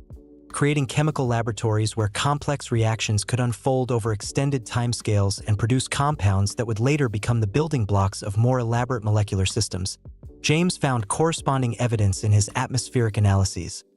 isotopic signatures that suggested the early atmosphere had undergone not just cooling but also chemical evolution, with simple gases combining to form more complex molecules that eventually settled out of the air and accumulated in the first liquid water pools. The ratios of carbon isotopes in the ancient samples showed variations that reminded him of patterns associated with biological processes, though he was careful to note that similar patterns could also result from purely chemical reactions between water and volcanic gases under the right conditions. The boundary between chemistry and biology was not as clear-cut as textbooks suggested, and the evidence he was seeing hinted at a gradual transition from simple chemical reactions to more complex molecular systems rather than the sudden appearance of life that many theories proposed. Margaret's notes, which Sarah had been studying with renewed interest since finding the unusual crystals, contained references to similar observations that made much more sense in light of these new discoveries. Margaret had described finding rock samples that seemed to contain what she called ghost patterns, structures that were clearly mineral in nature but showed organizational principles that reminded her of biological forms. Her descriptions were frustratingly vague, limited by the analytical techniques available in the 1950s, but they suggested that she had indeed been observing evidence of the same transition from pure geology to complex chemistry that Sarah and James were now documenting with sophisticated modern instruments. Margaret's research had apparently been discontinued not because she had lost interest, but because she had reached conclusions that were too radical for the scientific consensus of her time. Theories about early Earth that would not be accepted until decades later when better evidence became available. The Scottish outcrop where Sarah had collected her most recent samples was beginning to reveal itself as something more significant than a simple exposure of ancient rock. The layered structure Margaret had mapped showed evidence of repeated cycles of heating and cooling, deposition and erosion, that suggested this location had been the site of sustained geological activity over millions of years during Earth's earliest cooling phase. Some of the layers contained mineral assemblages that could only have formed in the presence of liquid water, while others showed the high temperature signatures associated with direct contact between molten rock and superheated steam. The alternating pattern suggested that this site had experienced multiple episodes of water condensation and evaporation as Earth's climate system oscillated between different stable states before finally settling into the cooler conditions that allowed permanent bodies of liquid water to exist. The crystals Sarah had discovered were not randomly distributed through the rock, but concentrated in specific layers that corresponded to the periods when liquid water had apparently been most stable. Under the electron microscope, these layers revealed an intricate microscopic landscape of interconnected pockets and channels that might once have been filled with water, creating a three-dimensional network that could have facilitated chemical reactions between dissolved minerals and organic compounds. The geometry of these ancient water channels showed patterns that reminded Sarah of the root systems of modern plants, branching networks that maximized surface area and allowed efficient transport of materials from one location to another, though she was careful to emphasize that such patterns could arise from purely physical processes without requiring any biological explanation. James had begun to detect traces of sulfur compounds in his samples that suggested the early atmosphere contained gases that would have been toxic to most modern life forms but might have provided the chemical energy needed to drive the formation of complex organic molecules. The sulfur isotope ratios pointed to the existence of chemical cycles that removed some atmospheric components while adding others, creating a dynamic system that gradually shifted the composition of both air and water toward conditions that could support more elaborate chemistry. These early chemical cycles might have been the precursors to the biological cycles that now regulate Earth's climate and atmospheric composition, purely chemical systems that evolved over millions of years into the more complex biogeochemical cycles that maintain the conditions necessary for life. The temperature at which the unusual crystals had formed could be estimated from their mineral composition and crystal structure, and the results suggested formation at around 60 to 80 degrees far cooler than the hundreds of degrees that characterized most of early Earth's surface, but still warm enough to accelerate chemical reactions and promote the formation of complex molecules. This temperature range corresponded to what might be found in hot springs or geothermal pools, suggesting that early Earth's first stable bodies of liquid water might have been localized around volcanic activity that provided both heat and chemical nutrients, while also creating protected environments where water could exist without immediately boiling away into the dense atmosphere. The timing of these events, estimated from the radioactive decay of elements within the crystals themselves, suggested that liquid water might have existed on Earth's surface as early as 4.2 billion years ago, only 300 million years after the planet's formation and well before the end of the heavy bombardment period when asteroids and comets were still regularly striking the surface. This early date challenged conventional models of Earth's cooling that suggested the surface remained molten for much longer. But the evidence was becoming too consistent to dismiss as analytical error or contamination. If liquid water had indeed existed so early in Earth's history, it implied that the transition from lifeless to potentially life-bearing conditions had begun almost as soon as the planet finished forming, creating a much longer timeline for the chemical evolution that preceded the emergence of life. Sarah found herself returning repeatedly to Margaret's description of the ghost patterns, structures that seemed to suggest organization without requiring life as an explanation. Under the highest magnification available to her instruments, some of the crystals showed internal arrangements that displayed a kind of geometric beauty that seemed almost intentional, symmetries and proportions that reminded her of the mathematical relationships found in living things, but could equally well represent the natural tendency of chemical systems to organize themselves into stable patterns when conditions allowed sustained growth and development. The boundary between order and chaos was apparently much less distinct than everyday experience suggested, and the early Earth environment might have provided ideal conditions for the spontaneous emergence of organized structures that bridged the gap between simple chemistry and the more complex systems that would eventually become life. The laboratory where they worked had become a place of quiet revelation, filled with instruments that revealed details invisible to earlier generations of scientists, and allowing them to peer directly into Earth's earliest moments with a clarity that would have seemed magical to researchers like Margaret. Yet for all their technological advantages, Sarah and James found themselves grappling with the same fundamental questions that had driven Margaret's work. Mysteries about the transition from a lifeless planet to one where the chemistry of existence could begin to unfold. The new evidence they were gathering provided answers to some questions while raising others that were even more profound,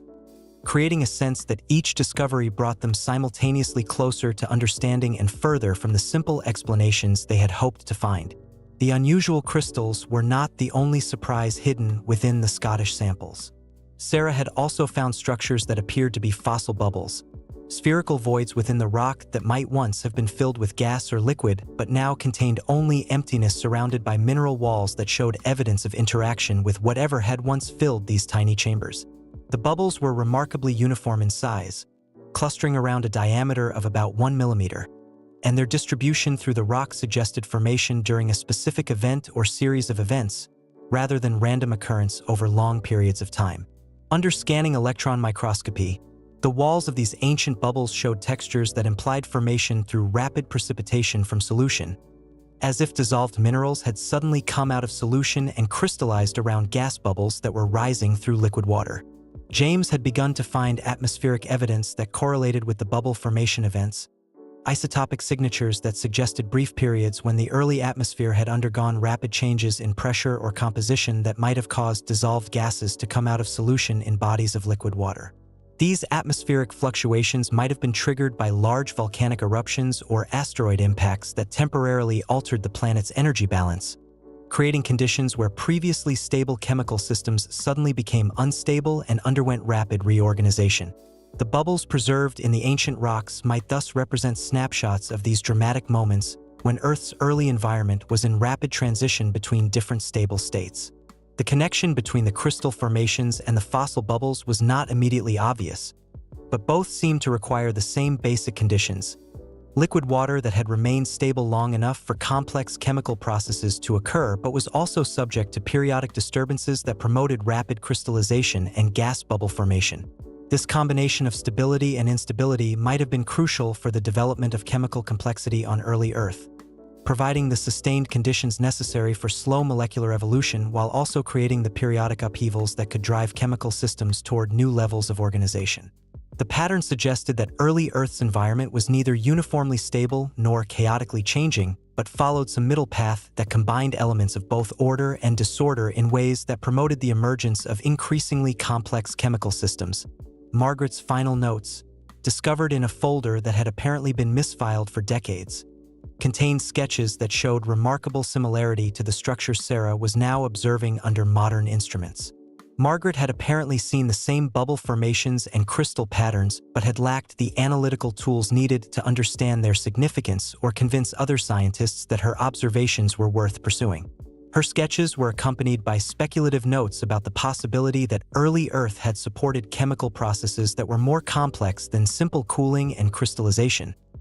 reactions that might have produced the first organic molecules and created the foundation for later biological evolution. But these ideas had been too far ahead of their time to gain acceptance in the scientific community of the 1950s. The convergence of evidence from multiple independent lines of investigation created a sense of approaching resolution that both excited and humbled the two researchers. The picture emerging from their work suggested that Earth's transition from a lifeless to a potentially life-bearing world had been more rapid and more complex than anyone had previously imagined,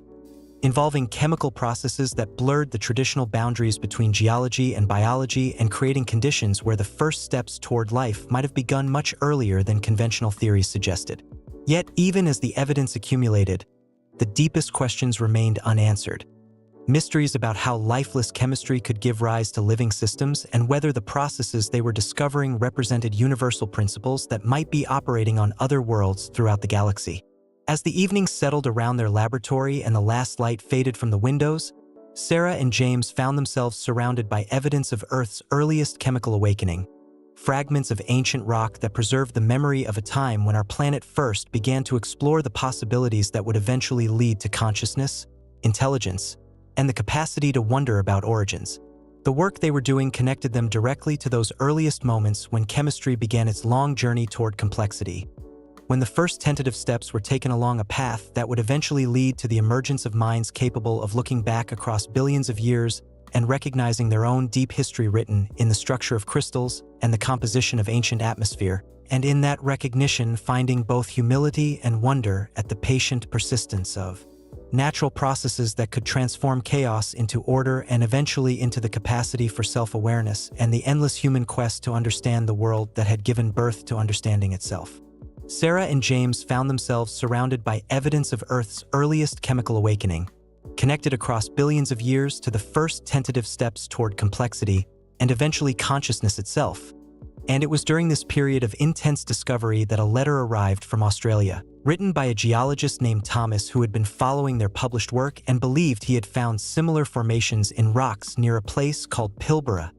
ancient stones that showed the same unusual crystal patterns and bubble structures that had captured Sarah's attention in the Scottish samples. Thomas wrote with the careful enthusiasm of someone who had spent decades studying Earth's oldest rocks without expecting to find evidence of such early chemical complexity.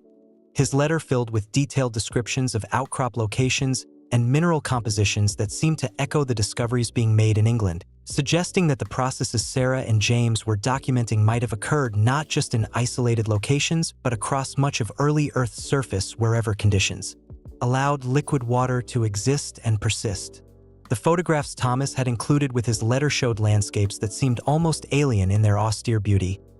Red rocks scattered across terrain that had remained virtually unchanged for billions of years, stone formations that preserved Earth's earliest solid surfaces in a clarity that made them seem like windows into the planet's infancy. The Pilbara region was one of the few places on Earth where rocks from the Archean period remained exposed and accessible, having survived the tectonic upheavals and erosional processes that had erased similar formations elsewhere, and Thomas had been mapping these ancient terrains for most of his career without suspecting that they might contain evidence of complex chemistry from Earth's earliest cooling phases. His letter described finding crystal formations that seemed to glow with inner light when viewed under certain conditions, structures that reminded him of the mineral gardens that children sometimes grow by suspending strings in supersaturated solutions, except these had formed naturally in environments where no gardens or children or saturated solutions should have been possible. Meanwhile, in a laboratory in Wales, A young researcher named Emma had been studying meteorites that fell to Earth during the early bombardment period, space rocks that carried within their structure evidence of chemical processes that had occurred in the cold depths of space before finding their way to our warming planet. Emma's work involved analyzing the organic compounds found within these ancient visitors, molecules that had formed through reactions between simple gases and cosmic radiation during the millions of years these rocks had spent traveling through the void between worlds. Her findings suggested that the building blocks of complex chemistry had been delivered to early Earth not just as raw materials, but as partially assembled molecular systems that were already organized in ways that could serve as templates for the more elaborate chemical networks that would later emerge in terrestrial environments. The meteorites Emma studied contained amino acids and other organic compounds arranged in patterns that showed clear evidence of formation in aqueous environments, despite having spent eons in the dry cold of space where liquid water could not exist. This apparent contradiction had puzzled researchers for years until Emma realized that these compounds might have formed in the brief moments when meteorites passed through the outer atmosphere of planets during close gravitational encounters, picking up water vapor and experiencing the kind of heating that could drive rapid chemical synthesis before returning to the frozen emptiness of interplanetary space. The implications of this discovery extended far beyond questions about meteorite chemistry to fundamental issues about how organic molecules might spread between worlds and whether the chemical complexity necessary for life could develop through cosmic processes rather than requiring the special conditions found on planetary surfaces. Thomas had begun to see connections between his Australian discoveries and Emma's meteorite research, similarities in the types of organic compounds, and the patterns of their organization that suggested shared origins or parallel development under different conditions. The crystals he found in Pilbara rocks contained inclusions that showed the same molecular signatures Emma was detecting in her space rocks, carbon-based compounds organized in ways that seemed too complex to have formed through simple random chemistry but not quite complex enough to require biological processes as an explanation. This middle ground between purely chemical and potentially biological organization was becoming a recurring theme in multiple lines of research, as if early Earth and the broader solar system had somehow discovered ways to create complexity that bridged traditional categories and challenged conventional understanding of how organized systems could emerge from chaos. The wind that swept across the Pilbara landscape where Thomas worked carried dust that had been eroded from rocks older than any fossils, particles that had once been part of Earth's earliest solid surfaces and now danced through air that bore no resemblance to the dense, hot atmosphere that had surrounded the planet when these rocks first formed. Thomas often found himself thinking about this continuity between past and present as he collected samples from outcrops that had witnessed Earth's transformation from a world of steam and molten stone to the complex biosphere that now covered its surface. The same elements that had crystallized in those first pools of liquid water were still cycling through the atmosphere and oceans,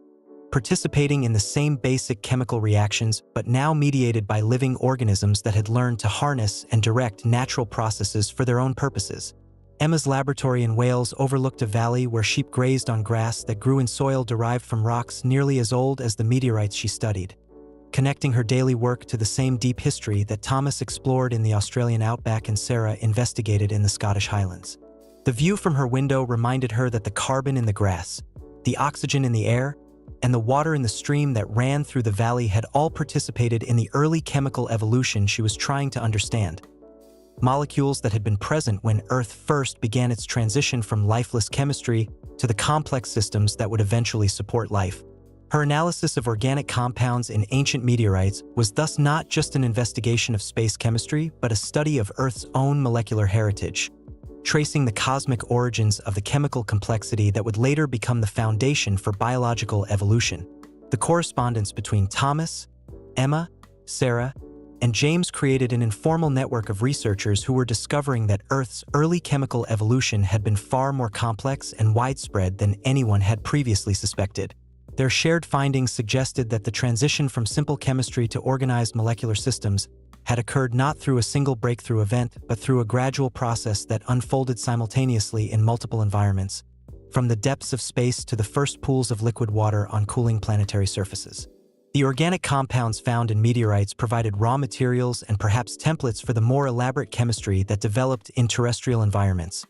while the stable liquid water environments documented in ancient rocks provided the sustained conditions necessary for slow molecular evolution and the emergence of increasingly complex chemical networks. The patterns Thomas observed in Australian rocks showed evidence of the same periodic fluctuations in environmental conditions that Sarah had documented in Scottish formations, cycles of heating and cooling, concentration and dilution, that seemed to drive chemical systems toward new levels of organization. These fluctuations might have been caused by volcanic activity,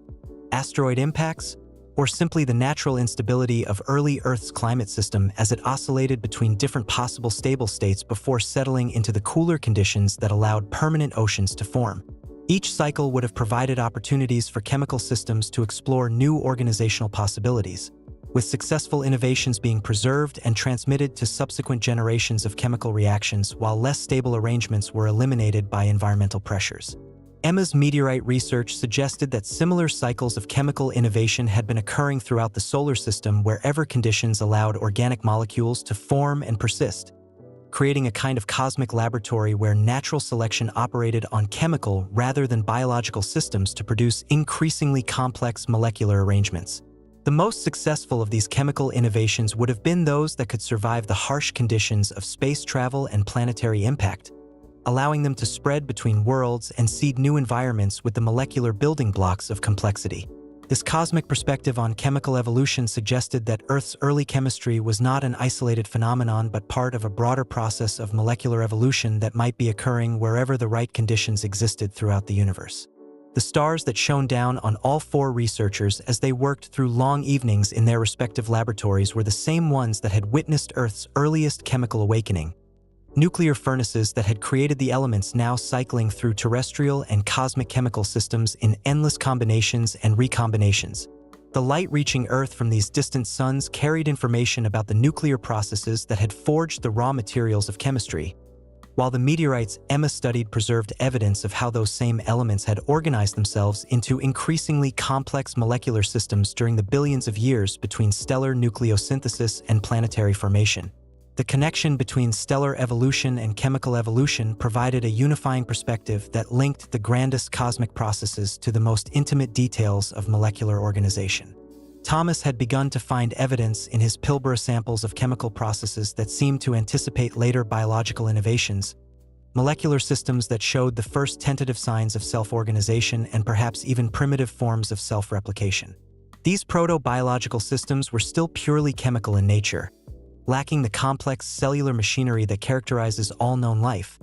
but they displayed organizational principles that would later become fundamental to biological evolution. The discovery of such systems in rocks that predated the oldest known fossils by hundreds of millions of years suggested that the transition from chemistry to biology had been even more gradual than previously thought, unfolding over vast periods of time as chemical systems slowly acquired the properties that would eventually make them recognizable as living organisms. Emma's work with meteorite organics had revealed similar evidence of self-organizing chemical systems,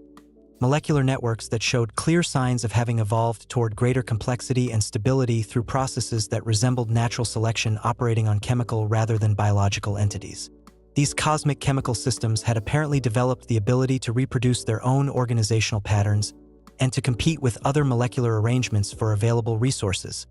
creating evolutionary pressures that drove them toward increasing sophistication and adaptability. The implications of this discovery extended far beyond questions about early Earth chemistry to fundamental issues about the nature of evolution itself and whether the principles of natural selection might apply to any system capable of reproduction, variation, and selection. The water that fell as rain on the landscapes where all four researchers worked was part of the same hydrological cycle that had been operating for billions of years,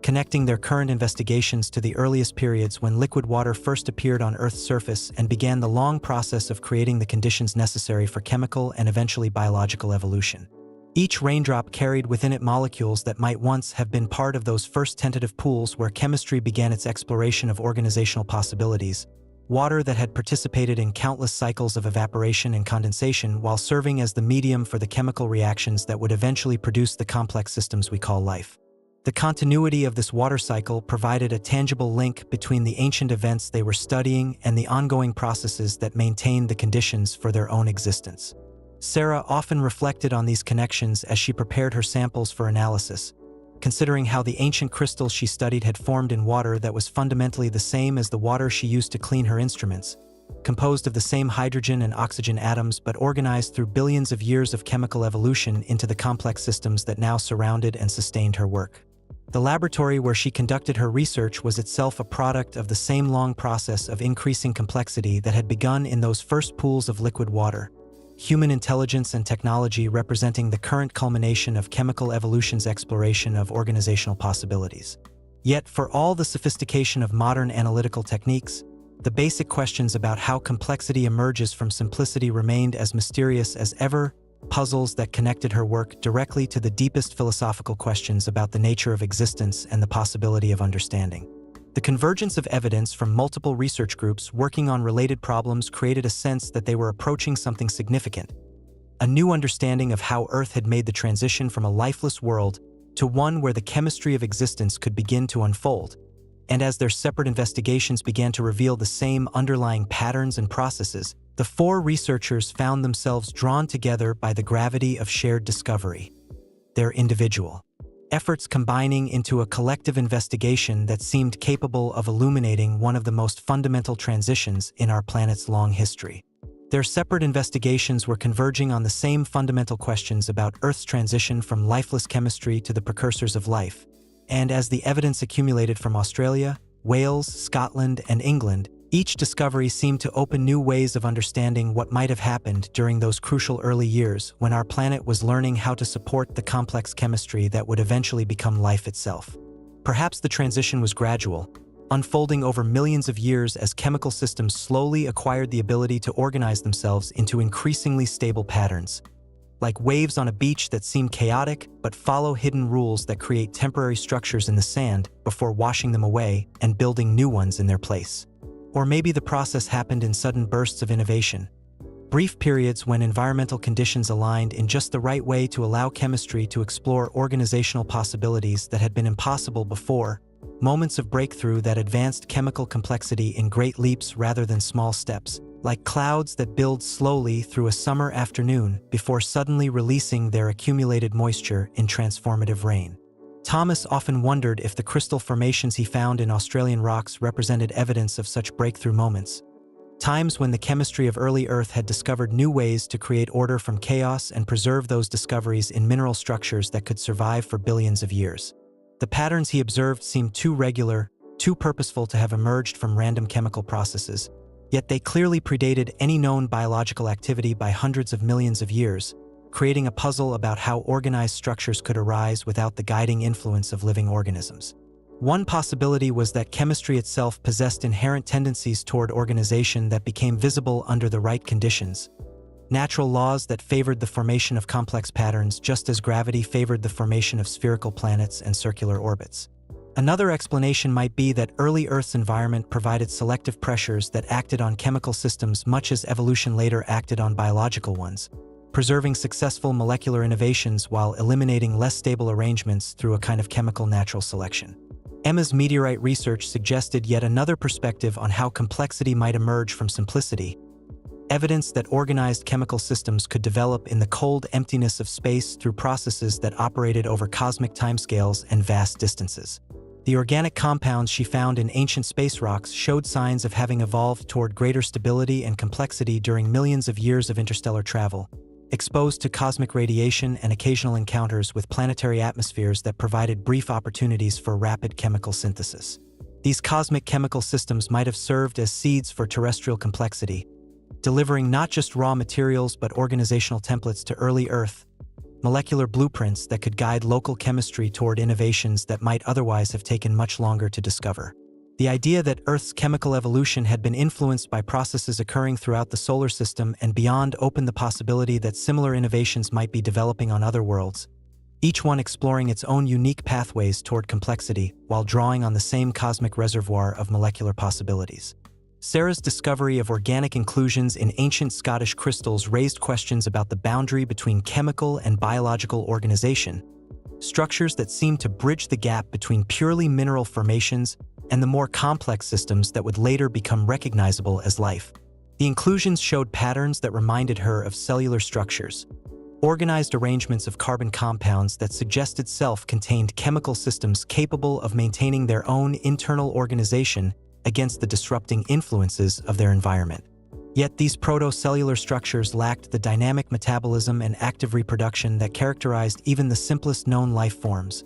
existing instead as static records of chemical processes that had operated under conditions very different from those that prevail today. They might represent failed experiments in early chemical evolution,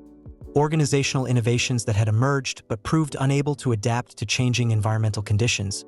or they might be evidence of alternative pathways toward complexity that had been explored but ultimately abandoned in favor of the biological solutions that eventually dominated Earth's surface. James's atmospheric data provided a different lens through which to view these early chemical innovations,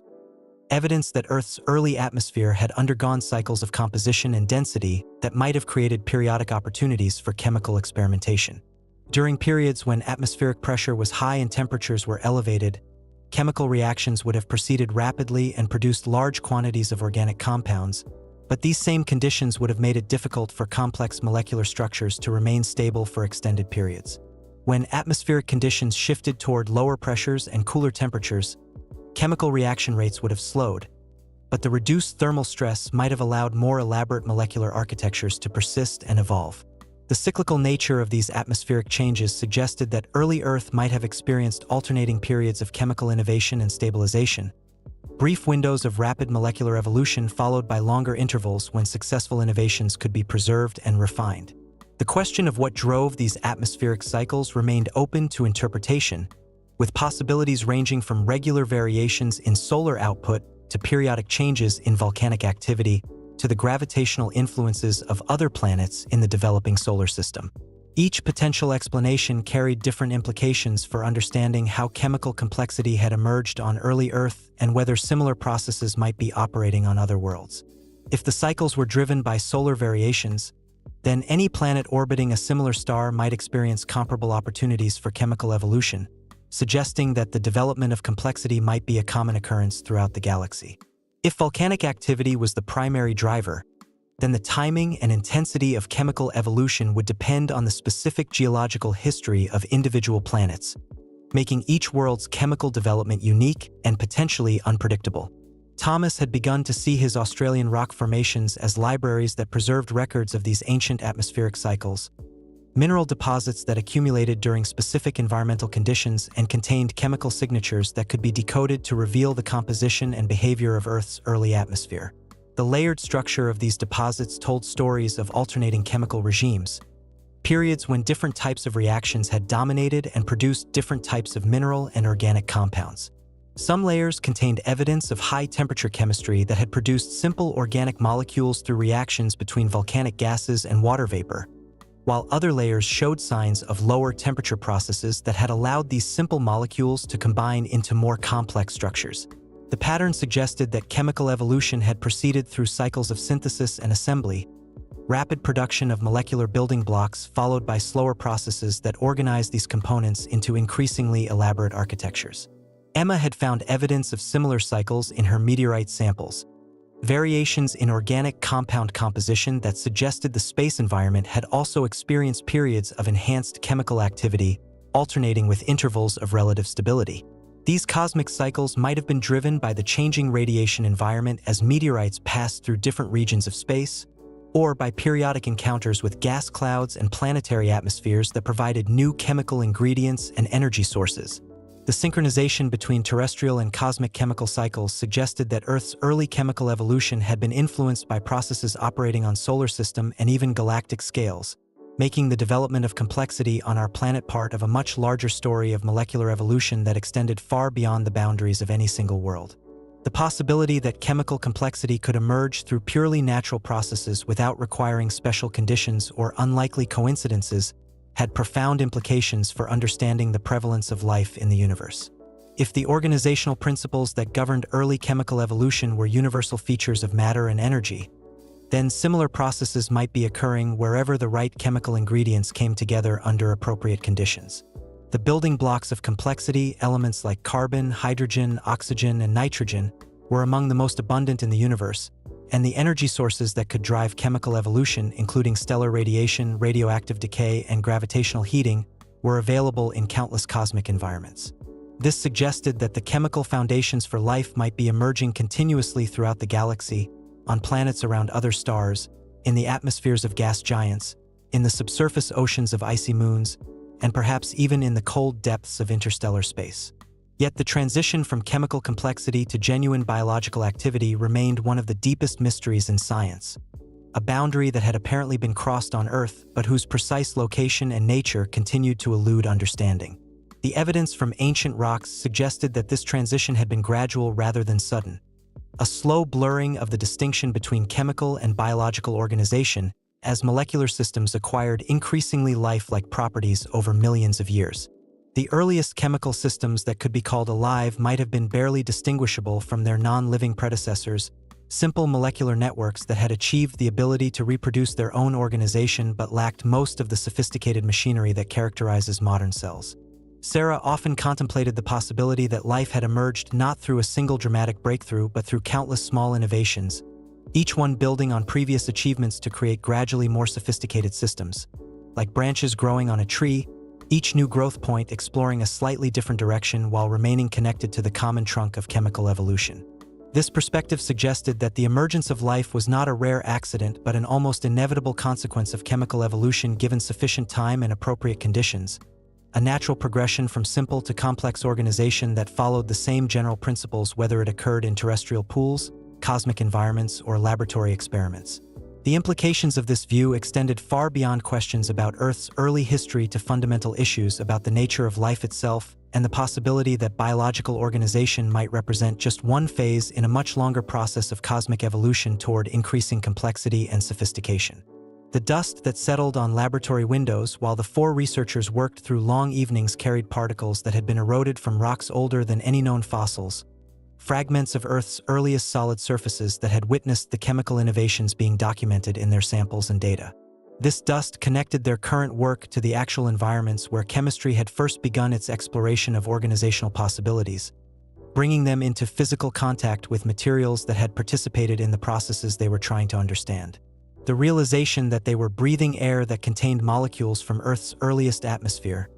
drinking water that had cycled through those first pools where complex chemistry had emerged, and handling rocks that preserved direct evidence of the transition from lifeless to potentially life-bearing conditions created a sense of immediate connection to events that had occurred billions of years before human consciousness existed to contemplate them. The light that illuminated their work came ultimately from the same nuclear processes that had created the elements now organized into their instruments, their samples, and their own bodies, stellar fusion reactions that had transformed simple hydrogen into the complex periodic table of possibilities that chemistry could explore in its endless search for new organizational solutions. This light had begun its journey to Earth long before the planet existed, carrying energy that would eventually drive the chemical reactions that created the conditions for biological evolution and ultimately for the emergence of minds capable of understanding their own cosmic origins. The continuity between stellar nucleosynthesis, chemical evolution, biological development, and conscious awareness suggested that the universe possessed inherent tendencies toward increasing organization and complexity that operated across all scales from atomic to cosmic. Thomas had begun to wonder if the patterns he observed in ancient rocks might represent early stages in a process that continued to operate today, chemical evolution that had never stopped but had been overshadowed by the more dramatic developments of biological evolution.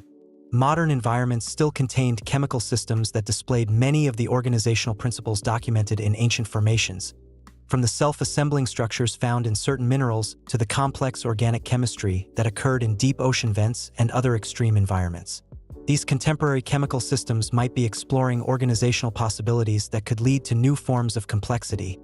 innovations that would become visible only over geological timescales as they accumulated into patterns recognizable to future investigators. The idea that chemical evolution was an ongoing process, rather than a historical event that had ended with the emergence of life, suggested that the story of increasing complexity was still being written, with each new chemical innovation adding another page to a narrative that might extend far into the future. Emma's meteorite research had revealed evidence that similar chemical evolution was occurring throughout the solar system and beyond, organic compounds in space rocks that showed clear signs of having evolved toward greater complexity and stability during their cosmic journeys. These extraterrestrial chemical systems might represent alternative pathways toward organization that had developed under conditions very different from those found on Earth, experiments in complexity that could provide insights into the range of possibilities available to chemistry when it was freed from the constraints of terrestrial environments. The discovery that chemical evolution was not unique to Earth but appeared to be a general feature of cosmic chemistry suggested that the universe was actively exploring organizational possibilities on countless worlds and in countless environments, each one contributing to a vast experimental program whose ultimate outcomes remained unknown. The clouds that gathered outside laboratory windows as evening settled carried water that had evaporated from oceans whose existence depended on the same chemical innovations that Sarah, James, Thomas, and Emma were documenting in their research, moisture that would soon fall as rain to nourish plants, whose photosynthesis continued the process of chemical evolution that had begun in those first pools of liquid water on cooling volcanic surfaces. The cycle of evaporation and precipitation that sustained terrestrial life was itself a product of the chemical evolution that had made Earth capable of supporting complex systems, and the continuation of this cycle ensured that chemical innovation would persist as long as liquid water existed on the planet's surface. The realization that their own existence was both a product of chemical evolution and a continuation of it created a profound sense of connection to the processes they were studying, as if their investigation was itself part of the same long exploration of organizational possibilities that had begun with the first stable molecules in the universe and might continue until the last star burned out in the distant future. Perhaps the most intriguing question raised by their collective work was not how chemical complexity had emerged on early Earth, but whether the principles they were discovering represented universal features of how complexity develops wherever matter and energy come together under appropriate conditions. And if so, what this might tell us not just about the history of our own world, but about the deep nature of existence itself and the possible futures that awaited not only our planet but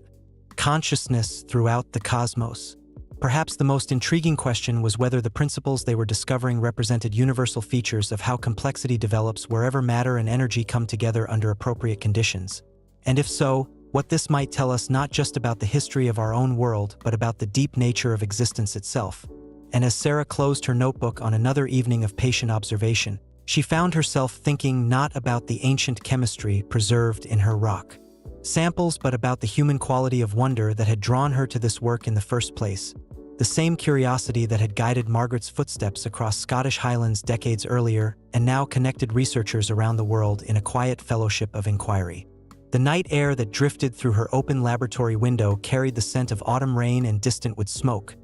reminders that the world outside continued its own slow cycles of change and renewal, while she sat surrounded by fragments of Earth's earliest attempts at creating order from chaos, pieces of ancient stone that required infinite patience to understand and revealed their secrets only to those willing to spend years learning their subtle language. There was something profoundly human about this kind of investigation. This careful attention to tiny details preserved in crystal structures and chemical signatures that spoke of events no human eye had witnessed, processes that had unfolded over timescales that dwarfed individual lifetimes yet somehow felt immediate and personal when viewed through the focused beam of a microscope or decoded from the precise measurements of sophisticated instruments. James often reflected on this paradox as he walked through the quiet streets of England on his way home from late evenings in the laboratory, his footsteps echoing off stone buildings that were themselves composed of materials far younger than the samples he studied. Yet even these relatively recent stones had been laid by hands that were dust long before he was born, connecting him to a chain of human endeavor that stretched back through generations of people who had also looked up at the stars and wondered about their place in the larger story of existence. The maps that Thomas spread across his desk each morning before setting out for another day of fieldwork in the Australian outback showed landscapes that had remained essentially unchanged for billions of years, terrain that preserved Earth's earliest solid surfaces in a clarity that made them seem like windows into the planet's childhood. Yet these same maps were covered with the careful notations of human observers, generations of geologists who had walked these ancient paths and recorded their observations in field notebooks that now filled library shelves around the world, each one representing countless hours of patient attention to details that might seem insignificant to casual observers but contained within them pieces of the larger puzzle of how our world had become capable of supporting the consciousness that now contemplated its own origins. The weight of this accumulated human effort felt tangible as Thomas prepared his equipment each morning, checking instruments that represented decades of technological development and carrying field guides, written by researchers who had devoted their entire careers to understanding the stories told by stones. Emma's laboratory in Wales overlooked a valley where sheep moved slowly across fields that had been grazed for thousands of years, a landscape shaped by the patient interaction between human care and natural processes. Each generation of farmers learning from the previous one how to work with the land rather than against it, how to read the subtle signs that indicated when fields needed rest and when they were ready for planting. This same quality of attentive care characterized her approach to analyzing meteorite samples. Hours spent preparing tiny fragments for analysis, adjusting instruments to achieve the precision necessary to detect traces of organic compounds that had formed in the cold depths of space. Learning to recognize the signatures of chemical processes that had operated under conditions no terrestrial laboratory could replicate. The parallels between agricultural patience and scientific investigation were not accidental, both requiring the kind of sustained attention that could span years or decades, both demanding the humility to let natural processes reveal themselves in their own time rather than forcing premature conclusions. The soft light of desk lamps illuminated laboratories around the world where researchers worked through quiet evenings, each one contributing small pieces to a collective understanding that no individual could achieve alone. Their careful measurements and observations gradually assembling into a picture of Earth's early chemical evolution that grew more detailed and more mysterious with each new discovery. This distributed nature of scientific investigation reflected something fundamental about how human knowledge developed, not through sudden revelations but through the patient accumulation of carefully verified observations, each researcher building on the work of predecessors while creating foundations for future investigators who would ask questions that had not yet been imagined. The continuity of this process mirrored the continuity of the natural processes being studied, both unfolding over timescales that required multiple human generations to fully appreciate, both demanding a kind of faith that important work could continue even when its ultimate significance remained unclear. Sarah's hands had learned to move with particular gentleness when handling the ancient rock samples that contained such fragile records of Earth's earliest chemistry. Her touch calibrated to avoid damaging crystal structures that had survived for billions of years but could be destroyed in moments by careless handling. This physical relationship with the evidence of deep time created an intimacy that no amount of theoretical understanding could replace, a direct connection to the actual materials that had participated in the processes she was trying to understand, molecules that had been present when chemistry first began exploring the organizational possibilities that would eventually lead to consciousness and the capacity for wonder. The tactile dimension of geological investigation was often overlooked in discussions of scientific method, but the ability to hold pieces of Earth's earliest history, to feel their weight and texture, to see how light reflected from their surfaces, provided a kind of knowledge that complemented and grounded the more abstract understanding derived from chemical analysis. The still water in a glass beside James's computer reflected the glow of data displays that showed atmospheric compositions from billions of years ago, isotopic ratios that had been preserved in mineral structures and could now be decoded to reveal the chemical environment that had existed when Earth was transitioning from a steam-shrouded world to one where liquid water could exist on the surface. The reflection created a visual metaphor for the relationship between present and past, contemporary technology allowing ancient conditions to be visualized and understood, the stillness of the water reminding him that the most profound insights often came during moments of quiet contemplation rather than during periods of intense analytical activity. The rhythm of scientific investigation alternated between active data collection and reflective interpretation, between the focused attention required to operate sophisticated instruments and the broader perspective needed to see patterns that emerged only when individual measurements were considered in context. Thomas had begun to appreciate how his work in the Australian landscape connected him to the same sense of wonder that had motivated human exploration and investigation for millennia, the desire to understand the world that surrounded and sustained consciousness, to trace the origins of complexity and meaning in a universe that often seemed indifferent to both. The red rocks scattered across the Pilbara terrain preserved evidence of chemical innovations that had occurred when Earth was still experimenting with the basic principles of organization, trying different approaches to creating stable structures that could persist through changing environmental conditions and perhaps serve as foundations for even more elaborate systems. Walking among these ancient formations, Thomas often felt a profound sense of continuity with the long history of matter and energy that had eventually led to his own existence and capacity for curiosity about that history. Emma found similar connections between her meteorite research and the broader human quest to understand origins and meaning, her analysis of organic compounds formed in interstellar space revealing that the chemical foundations for complexity were not unique to Earth but appeared to be emerging continuously throughout the cosmos wherever the right conditions existed. This cosmic perspective on chemical evolution suggested that the processes which had led to consciousness and the capacity for wonder were not accidents unique to one small planet, but reflections of fundamental properties of matter and energy that operated on scales from molecular to galactic. The realization that the elements composing her own body had been forged in the nuclear furnaces of ancient stars and had participated in countless cycles of cosmic chemistry before finding their way into the biological systems that now enabled her to contemplate their origins created a sense of belonging to something much larger than individual human experience. The questions that emerged from their collective work were not the kind that could be answered definitively, but rather the sort that deepened with continued investigation,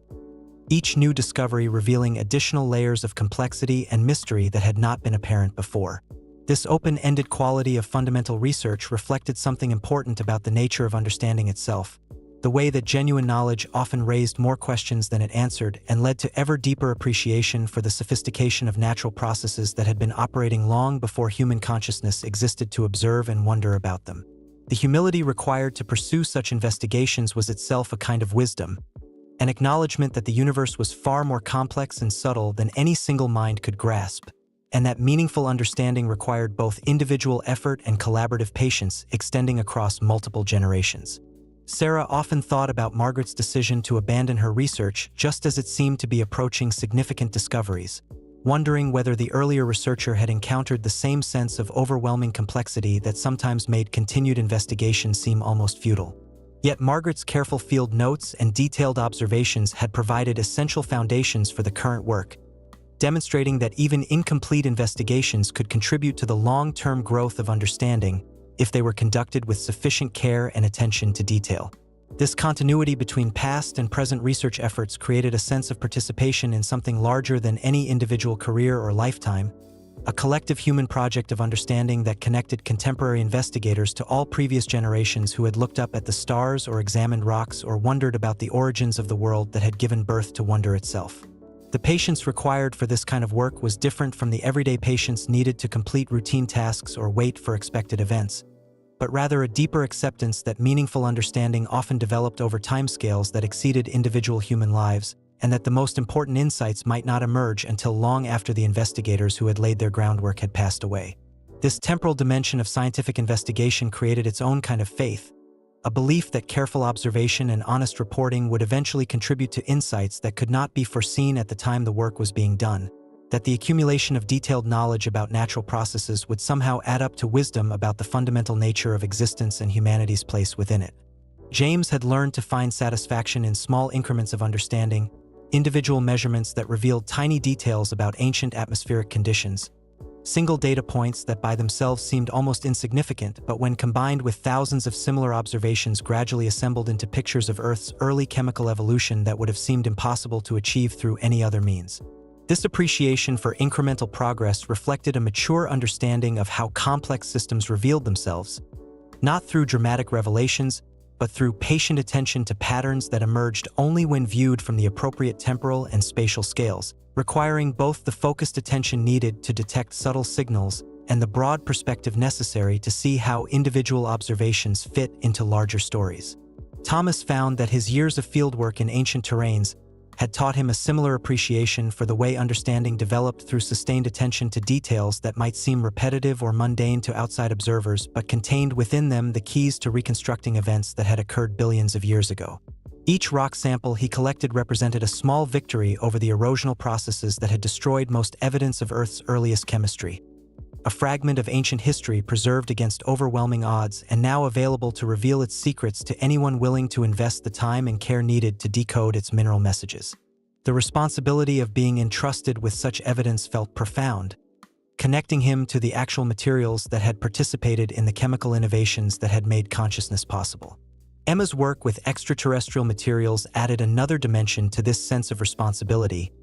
her analysis of organic compounds formed in interstellar space revealing that the chemical foundations for complexity were emerging continuously throughout the cosmos, making Earth's chemical evolution part of a much larger story of molecular development that might be unfolding on countless worlds around distant stars. This cosmic perspective on chemical evolution suggested that human consciousness was not an isolated phenomenon but part of a broader tendency of matter and energy to organize themselves into increasingly sophisticated systems capable of understanding their own origins and perhaps participating consciously in their own continued evolution.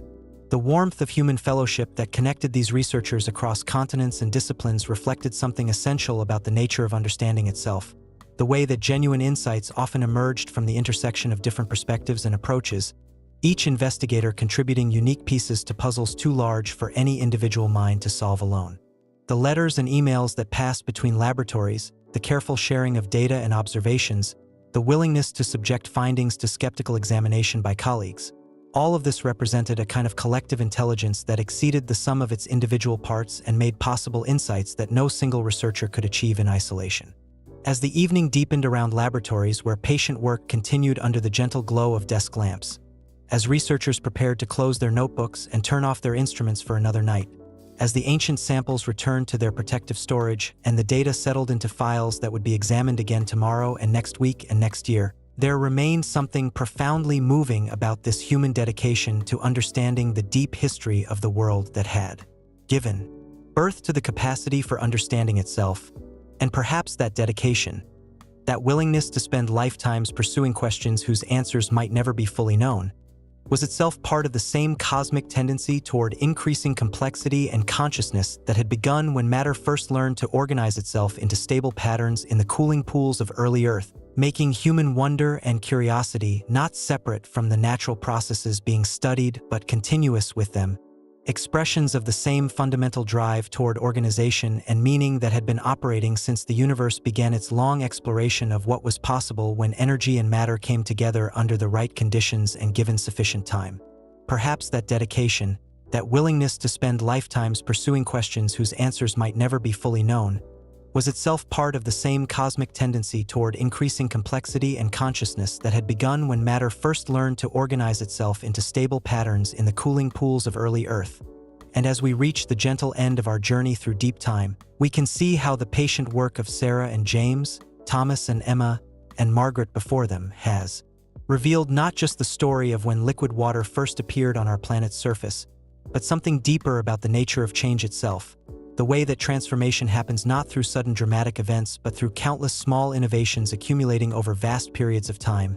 like drops of moisture gathering on cooling rock until they become streams, and streams joining to become rivers, and rivers flowing into the first tentative lakes that would eventually grow into the oceans that now surround us with their ancient rhythms. The evidence they have gathered from Scottish highlands and Australian outbacks, from meteorites that carry memories of interstellar chemistry and crystals that preserve the signatures of Earth's earliest waters,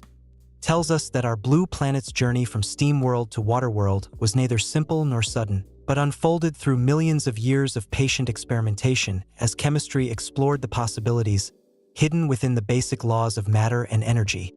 Each small success, building on previous achievements until complexity itself became capable of contemplating its own origins. In her quiet laboratory, Sarah continues to study the microscopic patterns preserved in ancient rocks, each sample revealing new details about the conditions that existed when liquid water first began its slow conquest of Earth's cooling surface. But she knows now that her work is part of a much larger story, one that connects the mineral formations she examines under her microscope to the vast cycles of stellar evolution that created the elements of which they are composed. The same carbon and oxygen and silicon that have been cycling through cosmic and terrestrial systems for billions of years before finding their current arrangement in the rocks on her desk and the instruments she uses to study them. The crystals that so carefully preserve evidence of ancient water still hold mysteries that may take decades more to fully understand. Tiny inclusions of organic compounds that suggest chemistry was already exploring organizational possibilities that would later become essential for life. Molecular experiments conducted in environments so different from today's world that recreating them in any laboratory would be impossible,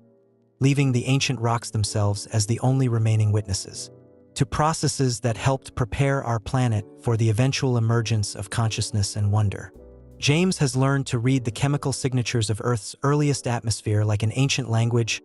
isotopic ratios that speak of gas compositions and pressure cycles that regulated the planet's early climate and determined when conditions would finally become stable enough for permanent bodies of liquid water to exist. But his data also raises new questions about how planetary atmospheres evolve, and whether the processes he documents on early Earth might be operating today on worlds orbiting distant stars, each one following its own unique pathway toward chemical complexity, while drawing on the same universal principles that governed our own planet's transformation from chaos to order. The patterns he observes in his mass spectrometer display suggest that Earth's early atmosphere was far more dynamic than simple cooling models would predict, undergoing cycles of composition and density that created periodic opportunities for chemical innovation, brief windows when the right combinations of temperature, pressure, and molecular ingredients could come together to produce the first tentative steps toward the complex chemistry that would eventually make life possible. In the red landscape of Australia, Thomas continues his patient mapping of rock formations that preserve Earth's earliest solid surfaces, terrain that has remained essentially unchanged for billions of years and now serves as a library containing records of our planet's childhood, each outcrop holding pieces of the puzzle that is slowly revealing how a molten world became capable of supporting the liquid water that makes all terrestrial life possible. His fieldwork connects him directly to the actual materials that participated in Earth's early chemical evolution, fragments of ancient seafloor and volcanic deposits that accumulated during the crucial transition period when our planet was learning how to balance the competing forces of heating and cooling, construction and destruction, order and chaos, finding the delicate equilibrium that would eventually allow complex systems to emerge and persist over geological timescales. The samples he collects from these ancient terrains will provide evidence for future researchers to analyze with instruments that have not yet been invented, continuing the chain of investigation that stretches back to Margaret's careful observations in the Scottish Highlands and forward to discoveries that cannot yet be imagined. Emma's analysis of organic compounds in meteorites has revealed that the chemical foundations for complexity were already emerging in the cold depths of space long before Earth finished forming, molecular systems that evolved toward greater stability and sophistication during millions of years of cosmic travel before finding their way to planetary surfaces where they could participate in the more rapid chemical evolution that terrestrial environments made possible. Her work suggests that the boundary between cosmic and planetary chemistry is much less distinct than previously thought, with the same basic organizational principles operating in environments ranging from interstellar space to the first pools of liquid water on cooling volcanic surfaces, creating a kind of chemical continuity that connects Earth's early evolution to processes occurring throughout the galaxy and perhaps the universe. The meteorites she studies carry within their mineral structure evidence that chemistry's exploration of organizational possibilities is not unique to our world, but represents a fundamental feature of how matter and energy interact wherever conditions allow complex molecular systems to form and evolve. Margaret's field notebooks, now carefully preserved in archives where future researchers will be able to study them, remain a testament to the patient observation and careful documentation that makes scientific progress possible. Her detailed sketches and precise descriptions providing foundations for discoveries that she could not have anticipated when she first began exploring the ancient rocks of Scotland decades ago. Her decision to abandon her research just as it seemed to be approaching significant results remains a mystery that may never be fully understood. But the work she completed has proven essential for the current generation of investigators who are finally able to decode the subtle messages preserved in the mineral structures she was among the first to document. The continuity between her careful observations and today's sophisticated analyses demonstrates how scientific understanding develops through the patient accumulation of knowledge across multiple generations,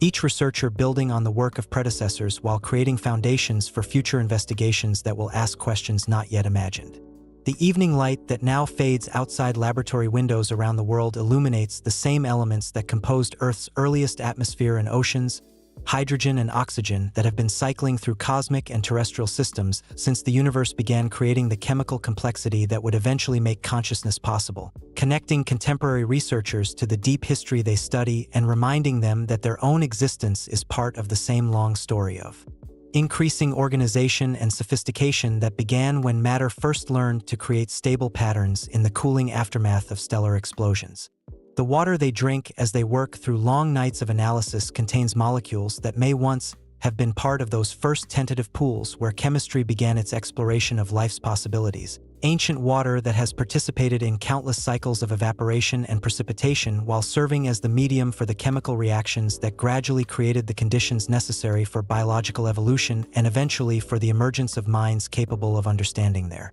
own origins. The instruments that reveal these ancient secrets represent the current culmination of the same tendency toward increasing complexity that began with the first stable molecules in the cooling universe, human technology that extends the natural capacity for organization and information processing that chemistry discovered billions of years ago and has been refining ever since, creating tools that can detect the subtle signatures of processes that occurred when Earth was still learning how to support the chemistry that would eventually become life. The sophisticated analytical techniques that allow researchers to decode messages preserved in crystal structures and isotopic ratios are themselves examples of the organizational principles they study. Conscious intelligence applying the same fundamental laws of matter and energy that governed early chemical evolution to create understanding of how those laws operate across scales from molecular to cosmic. As the work continues in laboratories where patient investigators pursue questions that may take lifetimes to answer, the ancient samples rest in their protective storage, fragments of Earth's earliest history that have survived billions of years of change and now wait to reveal whatever additional secrets they may contain to future generations of researchers who will bring new questions and new techniques to the endless task of understanding how complexity emerges from simplicity and how consciousness arose from chemistry. The rocks that preserve evidence of our planet's transition from steam world to water world hold within their mineral structure not just information about ancient environmental conditions, but also testimony to the patient processes that made intelligence possible, the same slow accumulation of organizational innovations that transformed lifeless chemistry into the capacity for wonder about its own origins and meaning. The questions that remain unanswered by current research are not failures of investigation but invitations for continued exploration. Mysteries that will draw future scientists to examine the evidence with fresh perspectives and new analytical capabilities, ensuring that the story of Earth's early chemical evolution will continue to unfold as long as human curiosity persists and the ancient samples preserve their microscopic messages. Each generation of researchers discovers that the processes they study are more complex and more fascinating than their predecessors had imagined, revealing new layers of sophistication in the natural systems that created the conditions for consciousness and understanding, making each answer the beginning of deeper questions about the fundamental nature of existence and the place of intelligence within the larger cosmos. The collaboration between investigators working in different fields and different continents reflects the same tendency toward cooperation and mutual support that may have characterized the earliest chemical systems, molecular networks that achieved greater stability and complexity through sharing resources and information in ways that anticipated the much more elaborate cooperation that would later characterize biological communities and human societies. The letters and emails that connect contemporary researchers across vast distances echo the chemical communication systems that allowed early molecular networks to coordinate their activities and share innovations, creating the foundations for the global scientific community that now works together to understand the deep history of the world that made such cooperation possible. The patience required for this kind of investigation, the willingness to spend years or decades pursuing subtle clues preserved in ancient materials, reflects the same temporal perspective that governed the chemical evolution being studied, processes that unfolded over millions of years as matter and energy explored organizational possibilities that could not be rushed or forced but required the kind of sustained attention that only becomes possible when consciousness develops the capacity to think beyond immediate needs and consider questions whose answers may benefit future generations more than present ones. This long-term perspective creates a kind of kinship between contemporary researchers and the ancient processes they study, both requiring patience and persistence and faith that important work can continue even when its ultimate significance remains unclear. As night settles over the landscapes where this work continues, as researchers close their notebooks and prepare to rest before returning tomorrow to the patient task of decoding messages preserved in crystal structures and chemical signatures, the ancient samples remain in their quiet storage,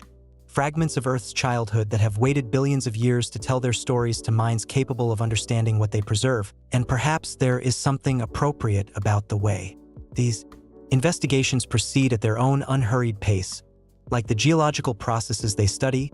accumulating understanding slowly and carefully over timescales that dwarf individual human lives but create knowledge that connects us to the deepest rhythms of cosmic evolution and the fundamental processes that transformed chaos into the capacity for consciousness and wonder. The stars that shine down on these quiet laboratories burn with the same nuclear fires that created the elements now organized into instruments and samples, and the minds that contemplate their origins, creating a continuity between stellar evolution and chemical evolution and biological evolution and cultural evolution that makes human science not separate from nature but part of the same long exploration of organizational possibilities that began when the universe first learned to create stable patterns from the fundamental forces of matter and energy. And perhaps that is the deepest discovery of all, that consciousness and curiosity and the patient pursuit of understanding are not accidents that happen to occur on one small planet but expressions of the same cosmic tendency toward increasing complexity and meaning that has been operating since the beginning of time and will continue as long as matter and energy find new ways to organize themselves into systems capable of contemplating their own existence and asking questions about the nature of reality and the possibility of meaning in a universe vast enough to contain both the smallest details of ancient chemistry and the largest dreams of minds that arose from that chemistry and now look back across billions of years with wonder at the long journey that led from the first stable molecules to the capacity for consciousness and the endless human quest to understand the world that gave birth to understanding itself. And as we rest here at the end of our journey through deep time, surrounded by evidence of Earth's patient transformation from steam world to water world, we can feel ourselves connected to that same ancient persistence, the same willingness to change slowly and carefully over vast periods of time,